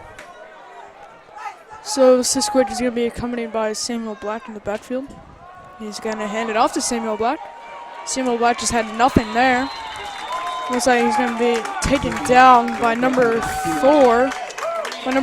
Carter Link. You can see right there, right away on the ball was number 50, senior Mariano Yui. He got immediately on it. That was pretty amazing tackle or sense of intelligence from Mariano there to be able to get straight in front of Samuel Black so he could get some help with the other defenders to tackle him down.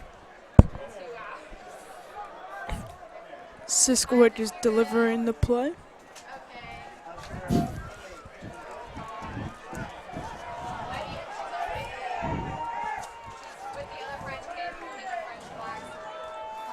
Siskowitz keeps it, throws it to the end zone. Oh, and it was intended for number 9, Evan McClurkin. And they're going to call targeting. Yeah, looks like it's going to be unnecessary roughness on number 28 for Loyola, Evan Gregory Thomas, which I think it was a good call because it looked like Evan Thomas led with the crown of his head, which would be what you would call a targeting. And they're actually going to wave that off. So no penalty, just an incomplete pass. Yeah. It is third down and 12. This Loyola crowd is really rowdy. They do not like what is going on at the moment. They're really into this. It's really turning into a shouting match between Loyola and the refs. We want to give a huge congratulations to the undefeated Mission League girls golf team.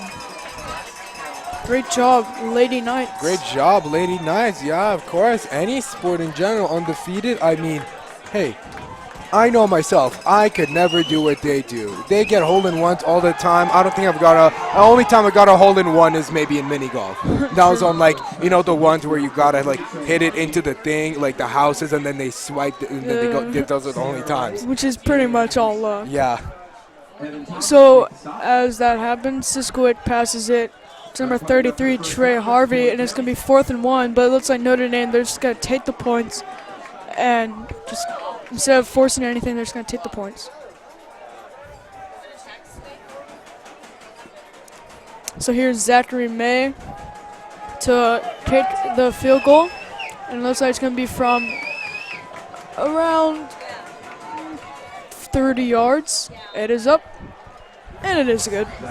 And that's going to be a 10-point lead back for Notre Dame against Loyola. It wasn't the greatest drive in the world with the small penalty error that happened there, but otherwise it was okay for the first drive. Now let's see what Loyola can do coming back into the offense. Yeah, it was good to see that they got points on that possession. It was a little sloppy, but they were able to get points. They're ready for Mission League Finals competition this week. Great job, girls golf. So Zachary May is going to come back on to kick this kickoff.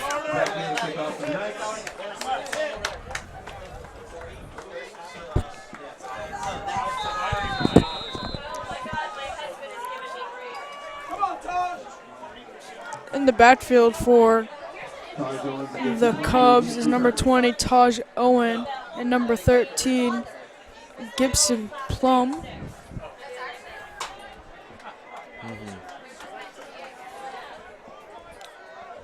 Here we go.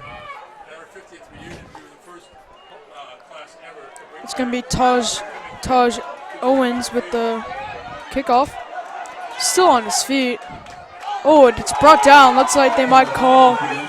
Loyola side wants a face mask, but I personally didn't see it. Personally, I think that was just a push, and then he kind of flipped. But if they were to call him on anything, I think it'd maybe be a horse collar, but I didn't see enough to call it, so I think that's a good job by the refs. yeah. You know, it's definitely going to be a shouting match between Loyola and the ref. There's been some controversial calls, and now the Loyola crowd is not going to be happy with the refs at all. There's no way that they're just going to stand by with any call now. Yeah. So here's Braden Zermeno. Zermeno looking for a quick pass to the outside for number 84, Michael Jones. Gets brought down by number 3, Sean Guyton. Sean Guyton diving straight into the tackle, but the Loyola offense able to get a few more yards right there. Number 84, Michael Jones. That's a really good pass there by Braden. I'm telling you, I think that now you can see that Kasani has moved back into a huddle-style offense, and I think he's definitely going to move towards, this might be a run play, but I think in general it's going to be more passing. Zermeno's going to do another quick pass. Oh, it was intended for number 81, Jacoby Kelly, but it was broken up by number 3, Sean Guyton. Sean Guyton, the one with offers from Air Force, Army, San Diego, Yale, Azusa Pacific, Valparaiso, and Army West Point, showing why he has those offers. Yeah, Sean Guyton is a very impressive, not even just a cornerback, but great wide receiver as well. He's super fast. He has really good hands. He's got a complete package for both of those positions. It's just what he wants to play most or what he feels he's better at that he wants to play. 3rd down and 2, or maybe 1 for the Cubs. Quick pass to number 81, Jacoby Kelly. It is enough for the 1st down. There's a linebacker blitz there, from number 27, Maurice Johnson, I saw. I don't know why I think Rooney thought that they were going to go for a running play there, but instead they went for the passing play, and they left that area that the linebacker would have been completely wide open. So Zermeno's going to be accompanied in the backfield by number 32, Harrison Allen. Zermeno with the ball. Quick pass to the outside again to number 84, Michael Jones. Still doing another one. Being able, that's a good play by Braden Zermeno. Being able to really throw the ball where the Notre Dame zone defense is not. Yeah, Loyola's really going for what Notre Dame might be the weakest at the moment, which is their defensive back positions. You know, the secondary is not their greatest attribute. So now I think Hassani's really going to try and pass more with Zermeno so he can get those defensive or that secondary out of the way. And Brandon Zermeno gets brought down by Jeremiah Darman, number 2, who now has about 3 sacks on the year. Jeremiah Garman is not someone you should take lightly. He is a manimal, if you could say. He is a man, but he is also an animal. If you don't stop him in any way, he's going to come and get you, and he's not going to stop until he gets you. That's just how he is, and that's how he felt with the quarterback there. He got straight past the offensive lineman and went straight for the quarterback. There's nothing he could even do about it. Braden Zermeno with the ball. Passes it to the wheel route to Taj Jones. My apologies, Taj Owens. Looks like it is not going to be enough for the 1st down. And they're actually going to call it. They're going to call him 3rd down. in around 9. Taj Owens coming back in. He had a great series at one point after a good kickoff return, but on the second half, he's only come in once so far in these early stages. Braden Zimeno trying to get the first down. This will be a big stop by the defense if they can get this. Screen route gets brought down by Sean Guyton, able to show how good of a tackler he is by not going for the big hits but going for the simple wraps. That was 3 good tackles in success, or not in succession, but on this series that Sean Guyton is able to get. He got those good tackles on the outside. He got the passive flag too, and now he got this tackle that secured the 4th down. But it looks like that Loyola is going for it. Braden Zamorano has come back in, and they are very near. They're actually not that close. 10. Yeah, they're still not that close. I don't understand why they would go for it here, but this is what Kasani wants. He's going to go for the risk play. Don't be surprised if they try and get Notre Dame offside and not call play. Never mind. Zimeno passes it deep, kind of risky. No one in the area, but it was intended for number 84, Michael Jones. So now Notre Dame's going to take over with some good field position at around the 39-yard line. I see where Braden and Kasani were trying to do. They wanted that big play to boost Loyola, but it just wasn't accurate enough, and there was no one there where Braden needed him. And now Braden and Kasani are going over it. They really want to get this down so they can turn over this game and get this win, or get even, or just get close overall in this 3rd quarter. So here comes the Notre Dame offense onto the field, trying to capitalize on this great field position with 3 minutes and 19 seconds left in the 3rd quarter. Wild snap. Santi Wexler just picks it up and gets 5 yards. It might have been a intended play to just get him going, but yeah, it wasn't the smartest play there, but that's what Coach Rooney wants at the moment. And now there's going to be a timeout for Notre Dame. Oh, there's an injury actually right here. I believe that is number 54? Or is that 51? It looks like it's number 50. Let's see, it's going to be number 50. Yeah, just number 50. Mariano number 50? Yui. Oh. It looks like he's able to walk on his own, but still, you never want to see that. You hate to see it. Yeah, I've got to give props to Loyola, though. They've been really healthy this year. Barely any injuries. The last and only injury they have is number 23, senior Michael Sampson. That is the only injury they had the entire year. That is very impressive on what they've been able to do. Definitely just got to give props to the whole Loyola team for being able to stay healthy this entire year.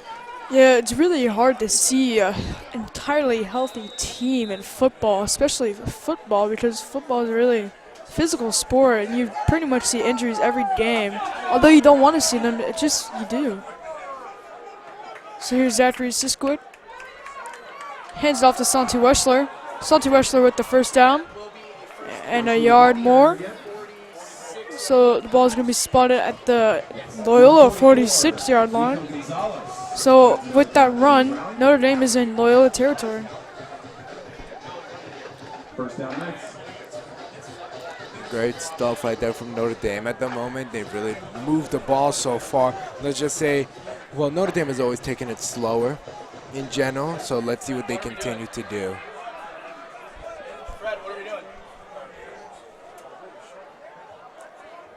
Same formation for the Knights. They're going to hand it off to Santi Wexler again.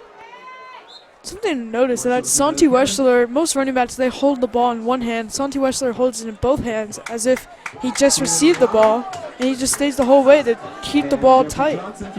Yeah, I think what he's trying to do is most of the time when he runs, he's always going through the middle. So he's kind of gotten into this sort of habit, this mental mindset that he's going to keep it in between him so nobody can get through at him. Because if you're just going with one hand, easily someone can just punch it out or, hit it out. But going like this, it's a little bit harder to even see it because you're going to be going like this. You're going to be holding it with two hands, kind of blocking it. Zachary Siskowitz's pass is complete to number 4, Mason Cotton, who's finally down. So it's another first down for the Knights. Another great play from Siskowicz to Mason Cotton. They've been a really good duo together in situations where Notre Dame needs some yards and they go for a passing play, and Siskowicz is ready to throw it straight to Cotton, who's always finds himself open sometimes. Or all the time, not sometimes, but he's able to find himself in a lot of scenarios, which is very impressive for being his first year on varsity. Here is Zachary Siskowicz with Samuel Black now. He's going to keep it, or he's actually going to hand it off to Samuel Black. And he's going to carry it up the middle, but there is a flag on the play. That's what they're going to call holding on the Knights. So they're going to 5-yard penalty, or maybe it's actually a 10-yard penalty. So it'll still be first down, though, for the Knights.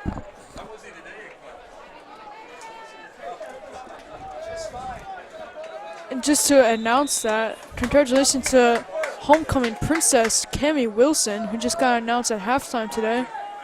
Tomorrow night at homecoming, which you should be there, they will be announcing the prince. And the options for the prince will be Andre Bray, Marco Jimenez, Sean Corey, Parker Tweedley, and Grant Venable. I gotta say, I think my vote has to go for Marco Jimenez. Marco Jimenez is probably one of the best people I know in the world, and I love him dearly. So, big props to Marco Jimenez for making it onto homecoming court. I know you don't know many of the seniors, but out of the names that you might know, who might have you picked? The only name I really know is Andre Bray from football and Sean Corey, of course, ASP president. Yeah.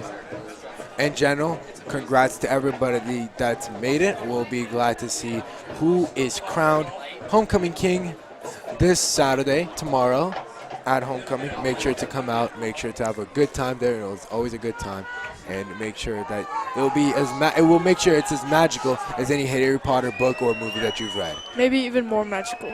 Maybe. Zachary Siskowitz drops back, gain pressure, runs out, passes it to Santi Weschler. Weschler is still on his feet, fighting for some extra yards, and just gets brought down at around the 32-yard line. So it'll be third down for the Knights. Looks like third and around 4.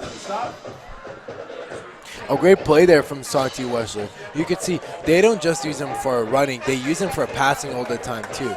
It's amazing how versatile Weschler has always been. He's always been like this. We just haven't seen it enough, and now we're able to really see it now. He's also a really great player on defense as well.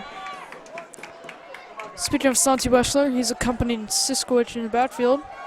Quick pass, slant, intended for Mason Cotton, but the ball is dropped after the great defense by number 28, Evan Thomas.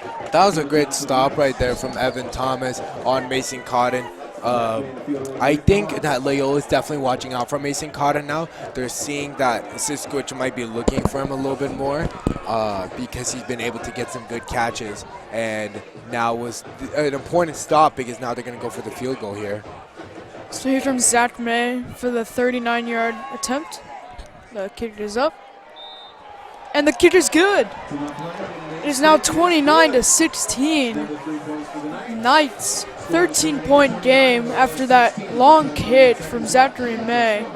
And don't forget, Zach May has spent the entire year on JV, except for last week against Sarah, where he did have a field goal and 2-point-after attempts in the 17-6 win against Sarah. Yeah, so it's good to see him back more. Good to see him playing now. He's really been able to make an impact on such a short notice. So good to see that he's really been able to come back and and be able to make up for lost time that Anthony Prieto won't be able to make tonight.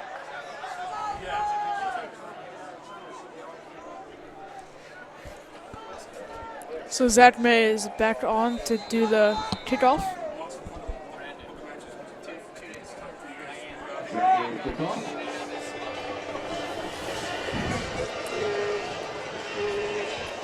In the backfield is Taj Owens and Gibson Plum. Taj Owens is going to get the kick. Taj is looking for blockers. Switching the side. Gets brought down by number 52 for the Knights. Barrett, or my bad. Number 52 of the Knights, John Laura. So, David, what do you think will happen in this series for Loyola? Do you think they can go down and get some points, or do you think Notre Dame's defense can come up clutch again and maybe see Jake Moore actually? You know what? I think we're going to see Notre Dame continue what they've done so far. Overall, I don't think that Loyola's been able to, or Notre Dame has always been able to slow down Loyola, and they haven't been able to catch up with the defense. So, but we'll see with this upcoming series here. New quarterback in for Loyola, number 3, Thomas Hatton, is in for number 12, Brandon Zermeno. And on our rosters, number 3, Thomas Hatton, is listed as a wide receiver. So maybe that was just for a play to do some wildcat, or we don't know. So that's the end of the fourth quarter, 29-16, Notre Dame.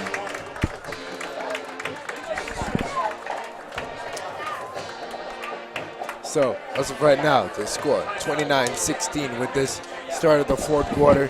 I have been very impressed with what Notre Dame's defense has been able to do. Even though it hasn't been the best overall, it's been good.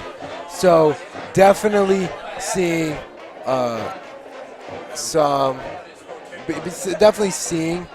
improvement overall now in these stages, but they definitely want to keep it together with these last 12 minutes.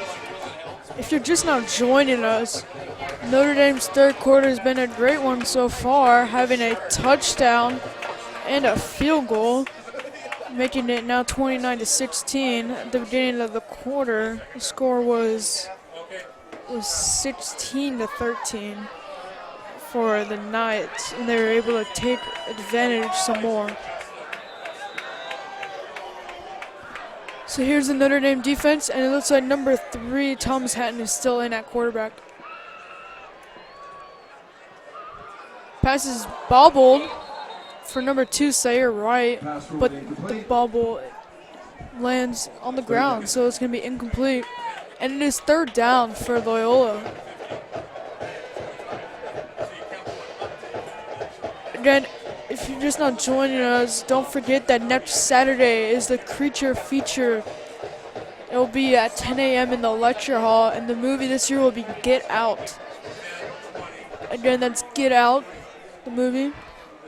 And next week, 10 a.m., get to meet some actors, some Q&A panel with the actors, some producers. It's going to be fun. You should go.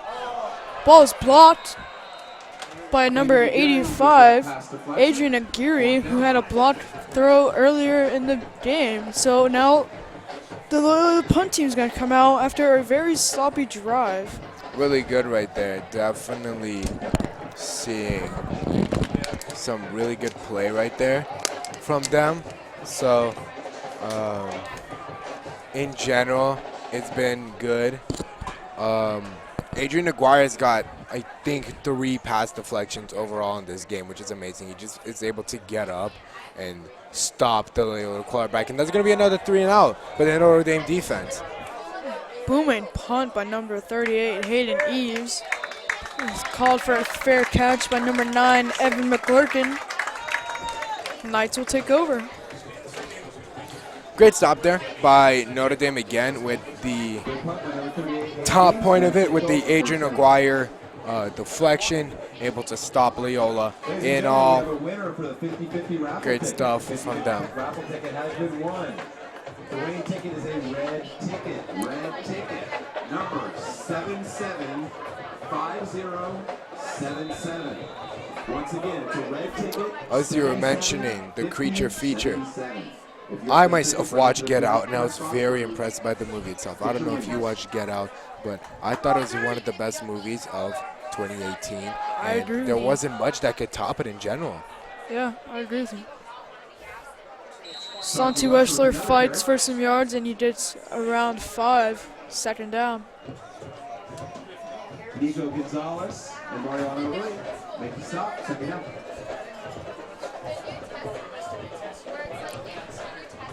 .11 left in the fourth quarter.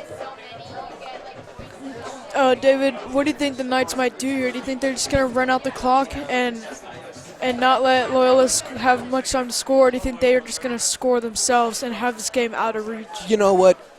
It's too early to just chew the clock. So I think they're definitely going to have a scoring mentality right now, even though the Loyola defense just made a very good stop there to make it a third down. I still think they're going to go on a total attacking mentality because it's too early to make a chew clock decision. It is still 10 minutes into the game. Not a lot has happened so far. So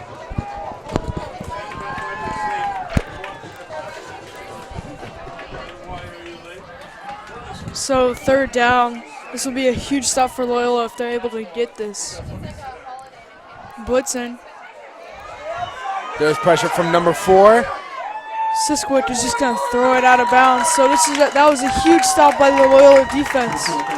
Yeah, I could see immediately the pressure coming from number 4 senior Lynn Carter. You could see he was chasing after Zach Siskwick. He did not want to stop at all until he got to him. And that's almost what he did. He definitely got him to throw it away. He did not want Zach to have any chance to get that first down. So now it's going to be 2 consecutive 3-and-outs from both teams. It's not been the most high-octane start to the fourth quarter right now. It feels like it might be a much calmer fourth down unless Loyola really wants to try for something else. Adrian Aguirre's punt takes a punt out of bounds. Taj Boyd was in the backfield to return. Now, I'm curious to see if they're going to keep the new quarterback in or are they going to stick with Braden Zermeno. What are your thoughts? I think they're going to keep Braden Zermeno. It's still early in the fourth quarter, as I mentioned, so they definitely believe that they can still make it into the game. I don't think they'll want to bring Joe Tatum, a sophomore quarterback, who is the backup. Not yet. It's not yet. Not that time yet, I think. And it looks like they're gonna keep number 3, Thomas Hatton, in the game.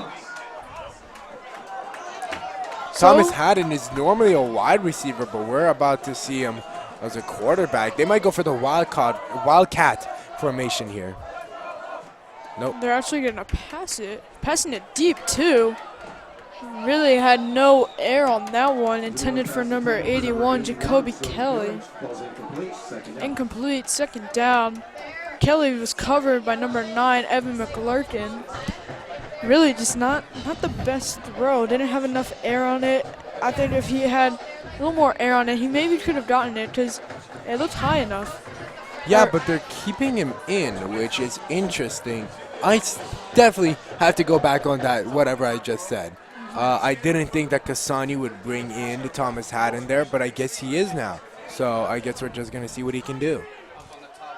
Hand it off to number 20. Taj Owens for about 7 yards. Third down.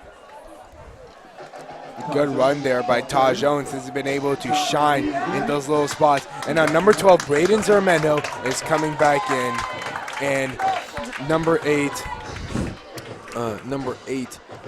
Captain Brendan Pernecki, and number 85, sophomore Joseph Taylor will come out. This Loyola side really gave a little clap when they saw Braden Zermeno come back in.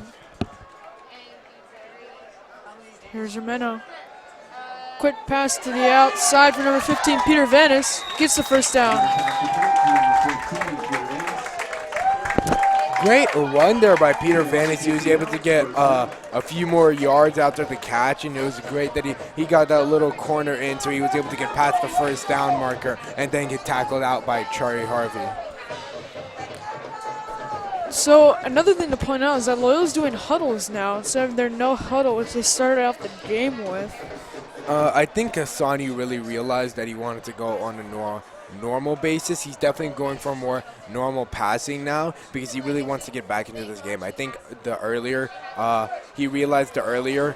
Romero with the deep bomb, not deep enough. Intended for number 15, Peter Vanis. Incomplete. Coverage by number 33. By number 33, Trey Harvey. I think you're definitely seeing a much different change in the passing games. Really, Loyola is going for more outside passing. They're going for a lot longer yard. And we're going to see if what Braden Zermeno's talent really is on the passing game. Oh, that was a really not the best throw to number 81, Jacob Kelly, but it is enough for the touchdown. Jacob Kelly with his second touchdown of the night. Kelly looking for the touchdown chain, maybe. Let's see. This Loyola crowd is really happy that knowing that their team is back in the game.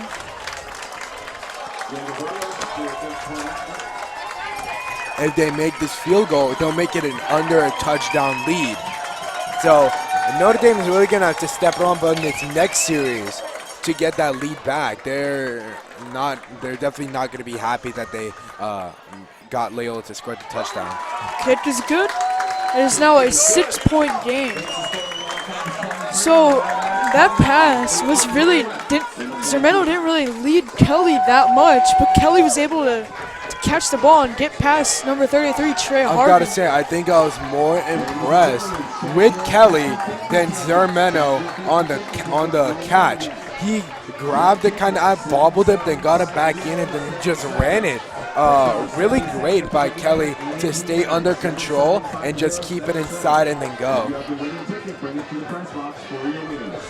So now Notre Dame, they're going to actually try and get some points on the board now because they were thinking that their defense could really help them, but that was not the case. In the backfield for the kick is number 3, Sean Guyton, and number 9, Evan McClurkin.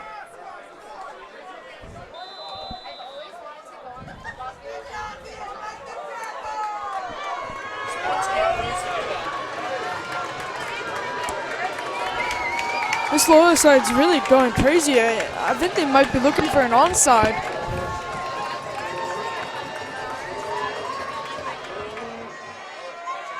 Really slow kick. Not a lot of power to number 4, Mason Cotton. This Loyola side is still happy either way. Yeah, I gotta give props. Even though they've been really rowdy no matter what, they're really happy to see their team, which sometimes makes up for the other things that has happened so far. But in general, that was a very high squib. Don't understand why they were going for it. I thought they would go maybe for an onside or a much longer kick, so Notre Dame wouldn't have as much yardage farther than they could have. And at quarterback is actually Justin Horton looking for a wildcat. He's going to use his speed. He's going to cut inside. He's actually going to cut outside. Gets the first down. So it looks like Justin Horton's going to only come in for one play as Zachary Siskowitz is going to come walking back on. Justin Horton is a perfect player for the Wildcat formation. He is very fast, very quick, and he can also pass. So if they wanted to do a play-action Wildcat, they could get him the ball and get him to pass or just run it in general. The thing about this offensive line for the Knights is that they have only one senior in Quentin Lyons. The rest are either sophomore or juniors. Mostly juniors, 3 juniors, and then 1 sophomore being Cortez Cole. So here's Zachary Siskowitz back in the game. Siskowitz keeps it. Gets nowhere. Gets brought down by number 45, Miles Bearden. And Siskowick isn't happy. The number 45 for Loyola. Miles Bearden tried to grab out the ball after the whistle called. He was not happy about that.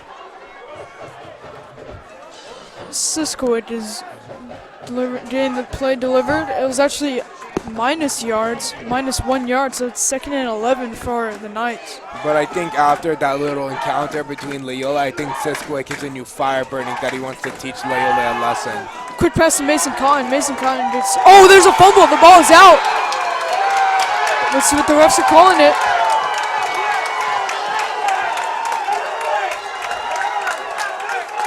The refs are still talking to see if it's incomplete or fumble.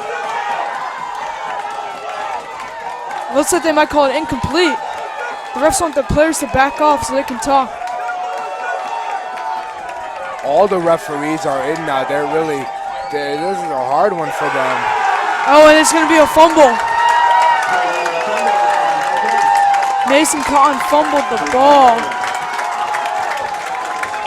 And this Loyola crowd is going crazy. This offense wants to get something going and get the lead against the Knights.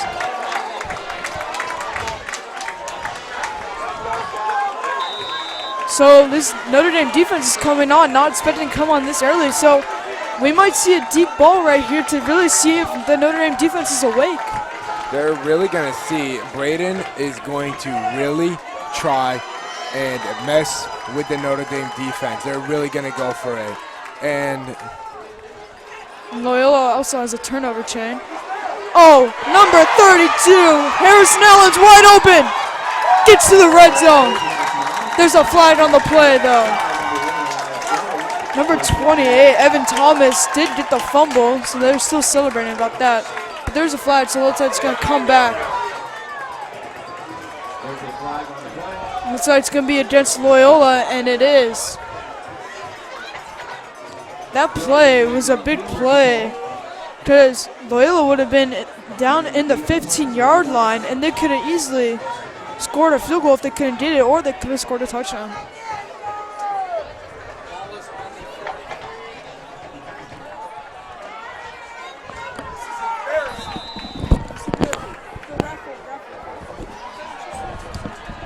So now we're going to get back into this. It's really going to be impressive on what Loyola can do. It's the first down here. They're on their own 40. This is going to be Braden's time right here. Braden's man is going to keep it. He's still on his feet. He's still on his feet. And that looks like Loyola wants a face mask. I personally did not see it. But he got brought down by number 27, Maurice Johnson. Every person on this Loyola side is standing up. They want this game. They want this win. And Braden with that great run right there, almost at the second, almost at the first down marker now, almost there. Loyola really wants it.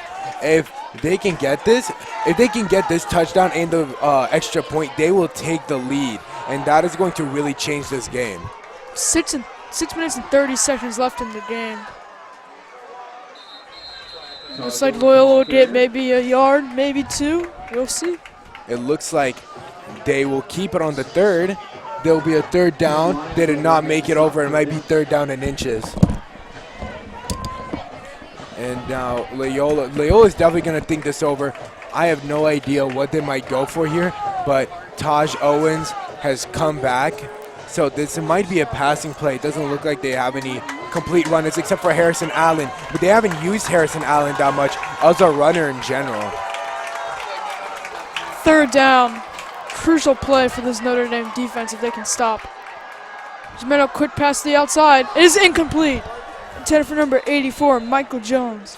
Oh, just not enough there for number 8. Just like you said, number 84, Michael Jones. And Braden just not being able to make the pass. Now's the decision. Does Kasani go for the first down, or does he go for the punt here? Looks like they're going to bring out the punt team, but we did see a fake earlier in this game. We did see the fake run, so we'll see. We'll definitely see what's going to happen here. Out to punt, maybe? It's number 38, Hayden Eves.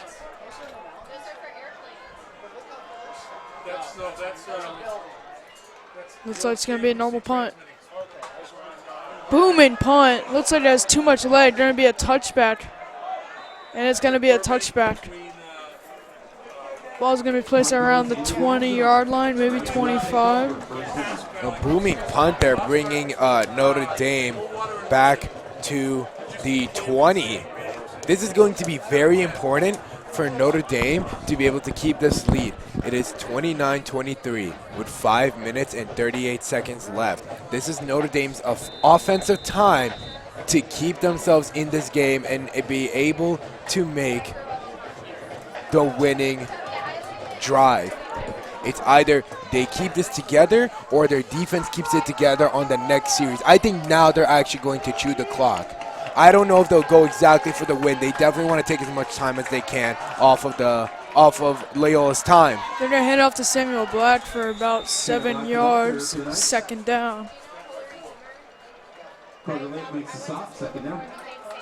A great run there by number 8, Samuel Black. I think Notre Dame is definitely going to move towards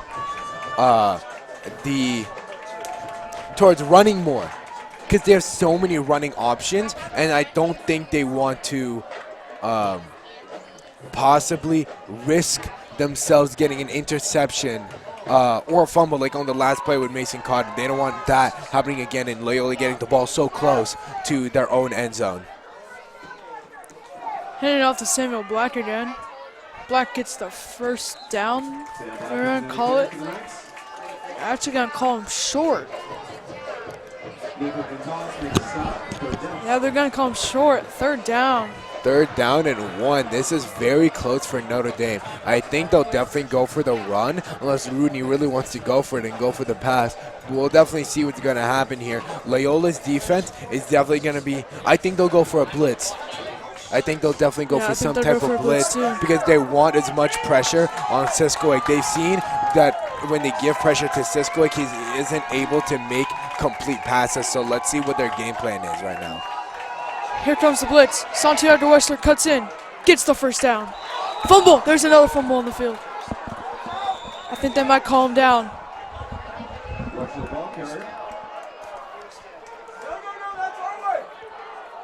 Waiting for the call. They're going to call him down. The ball popped out after he put his knees down. So it's a first down for the Knights. Will be a first down for the Knights, and it's been very lucky for Notre Dame right now. Loyola's defense has really picked it up. As I said, it's whoever can build a brick wall fast, or whoever's brick wall can stop the other one. And Loyola's brick wall right now is making a lot of breaks. They're really stopping this Notre Dame offense. They're building those breaks. They're stopping them from moving. But let's see if Notre Dame can break through those cracks one by one in these last few minutes with 3 minutes and 31 seconds left. Watch out for Sean Dighton. Maybe a pass. They're actually just gonna hand it off to Samuel Black. Black is gonna get around to 4 yards, and Loyola's gonna call their first timeout. First time out for Loyola with 3 minutes and 16 seconds left.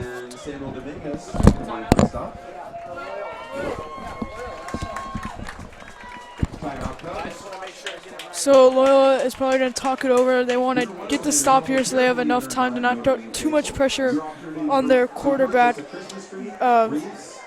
Braden Zermeno. This is a very close game right now. I have no idea. This is, to be honest, a little bit of a high-octane game. I don't know what's going to happen right now. So it's definitely going to be interesting how Notre Dame will plan these final few drives. So definitely want to see what they're going to do with this. Another thing to point out is that Loyola has a bunch of more numbers than Notre Dame does. There's a lot more players for the Loyola side than there is for the Notre Dame side. Yeah, well, Notre Dame has had a lot of players that have become injured or unplayed, just like right here, walking out of the huddle, number 16, starting QB, Cooper Meek. He had a meniscus tear in the Honor Bowl and was not able to play for the rest of the year. So that's a lot of injuries in general, just things happening. So that's why there seems to be less people. But the talent for Notre Dame, just like Loyola, has been immense. And Notre Dame's talent at the moment is being shown on display in this offense. Cisco hands it off to Samuel Black. Black fighting for 7 extra yards. Looks like he's going to be short for the third. It's going to be 3rd and 2. Loyola's going to take their second timeout. With 3 minutes and 9 seconds left. Samuel Black is really fighting for it. I can see on both drives that he had, he's really fighting, but it's not enough at the moment.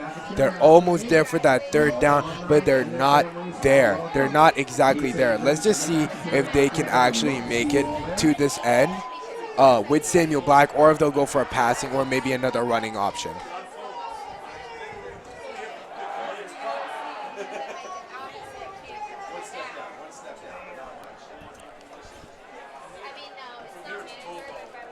So I think we should be expecting blitz from Loyola, right? To really give some pressure and stop the inside runs, which is what Notre Dame loves to focus on. If you were Coach Rooney, who would you give it to, Santiago Weschler or Samuel Black? You know what? To be honest, in my opinion, I would give it to Weschler. I think he is more reliable on the inside, even though he had that little kerfuffle with the first run. And you can see right here, Rooney is trusting Weschler being the running back, but it's going to be a pass play. Pass is complete. Pass is complete to number 9, Evan McClurkin, for the first down. And that's really a heartbreaker for the Cubs. That is definitely a heartbreaker, but I gotta say, amazing game planning by Rooney. He got Loyola to think that was definitely gonna go to the run for Santi, and then got the quick pass from Sisk to McClurkin. Great stuff from them. I gotta say, from Rooney, he was really able to keep the shine on the running game and keep it away from the passing play, so that they were able to get the open first down. Siskowitz accompanied by Santiago Weschler and Samuel Black in the backfield. They're going to take some more time off the clock. Hand it off to Santiago Weschler for about 2 yards. And Loyola is going to use their 3rd and final timeout. You can see right there a little bit, Weschler waited about 1 second as he saw that the Loyola defenders were coming in, and then he waited for his own line to come in, and then he just drove past them for those yards. If he hadn't done that, the Loyola defender would have been able to get straight through and tackle him down for a loss, but he was able to get a few extra yards on that. And now there's going to be that timeout. Yeah, so Loyola has run out of their timeouts with 2 minutes and 17 seconds left. Kasani is really trusting that the defense will make a 4th down stop before the field goal line, and that they were able to get back on and make it to the end zone in about under 2 minutes, maybe. It is 2 minutes and 17 left in this game. 29-13 at the moment. Let's see if Kasani's Loyola defense will come up with the trust that he's put into them. Santiago Weschler. It's maybe 3 yards. It's still really 3rd down. It is still really far for the. I don't think he's going to go for the running game. It's too far for that, I think. And they're definitely going to go for a more run impounding. And Samuel Black is coming in for the offense. So I definitely think that Zach is going, or Coach Rooney is going to be passing. We saw that number 33, Trey Harvey, has come in now. And we're going to see right now. I definitely think that Loyola's defense is going to have to look out to Henry Deacons. I definitely think Siskowicz is going to look for that kind of pass. 3rd and 8, hands it off to Samuel Black, and he's stuffed in the backfield. Number 25 for Loyola, Steven Arellano, the captain, makes the crucial stop for the Cubs with 1 minute and 19 seconds and counting in the 4th quarter. Steven Arellano did not have as many big plays so far on the game. But that was amazing. He completely stuffed Samuel Black, but it looks like Notre Dame is staying on the field. yeah, Notre Dame is actually going to stay on the field. This is something I don't know if I'm trusting so far. Looks like they're going over it. Nope, They're actually going to call a timeout. There's going to be the timeout. I think Coach Rooney's backing down on what he said. He's definitely going to go for the punt here. So Notre Dame's going to use their first timeout of the half with 47 seconds left. So now with the punt and Loyola trying to score, it looks like Loyola is only going to have around 40 seconds to get into the end zone. But if they do get into the end zone, then if they make the extra point, that the game will most likely be over, and Loyola would come out with the victory. This is definitely very close. This is definitely going to be a close game to call to see who's going to be able to make it to the end. It's going to be very important now for Loyola to epitomize if they go into the offense. It's very important for them to epitomize that Braden is needed. He is needed to make good passes, but also their run game is needed to succeed. Not much of their offense has succeeded except for the passing to their great receivers. So right now they're really going to need to depend on them to make some good plays. And right now, Notre Dame is going to need to depend on Adrian Aguirre to get a good enough punt far enough away from Loyola. Taj Owens in the backfield with the punt. Oh, and he's fumbled it. Ball's out. Ball's still out. And it's recovered by Notre Dame. Justin Horton recovers the fumbled punt, and this game is most likely over. That's clutch. That is the epitome of a clutch play. Justin Horton. It was actually recovered by Loyola. Whoops. My apologies. I was not able to see what the ref said, but that was very close. In general, the receiver for Loyola, number 20, Taj Owens, did not make a great play there. He was not able to keep it in. Justin Horton was able to do good by getting Taj away and getting them farther away from their original point. 36 seconds left on the clock. You either want it or you don't want it. Who wants it more? Zermeno passes it complete to number 8, Captain Brendan Pernecki. Loyola's got to hurry up. All the training leads to this. And they're just going to spike the ball, stop the clock with 28 seconds left on. That was a very clutch pass or catch by number 8, Brendan Pernecki. They just moved about 15 yards up front, or 16 to 17 yards up front. Notre Dame's defense has to step up on this, and they're actually playing a 3-4. They're definitely watching those passing plays. Oh, there's a flag there. There is a flag on the field. That was also a great throw by Braden Zermeno. Saw the safeties were dropping back in, and he was able to throw it down. So not only will his receiver not get hurt, but he might have fumbled it. You never know. And that'll be a penalty against Loyola for a false start. So now they'll be able to come back. But as I was trying to mention, it's now a 3-4 on the Notre Dame defense. I don't think I've seen this much from Coach Rooney. There's number 2, Jeremiah Garman, number 85, Adrian Aguirre, number 58, Ezekiel Lair. And then you've got 5 actually, linebackers in the middle. They're really watching the middle. Zermeno passes intercepted by Justin Horton, but there is a flag on the field. But to me, it looked like there was holding on the field by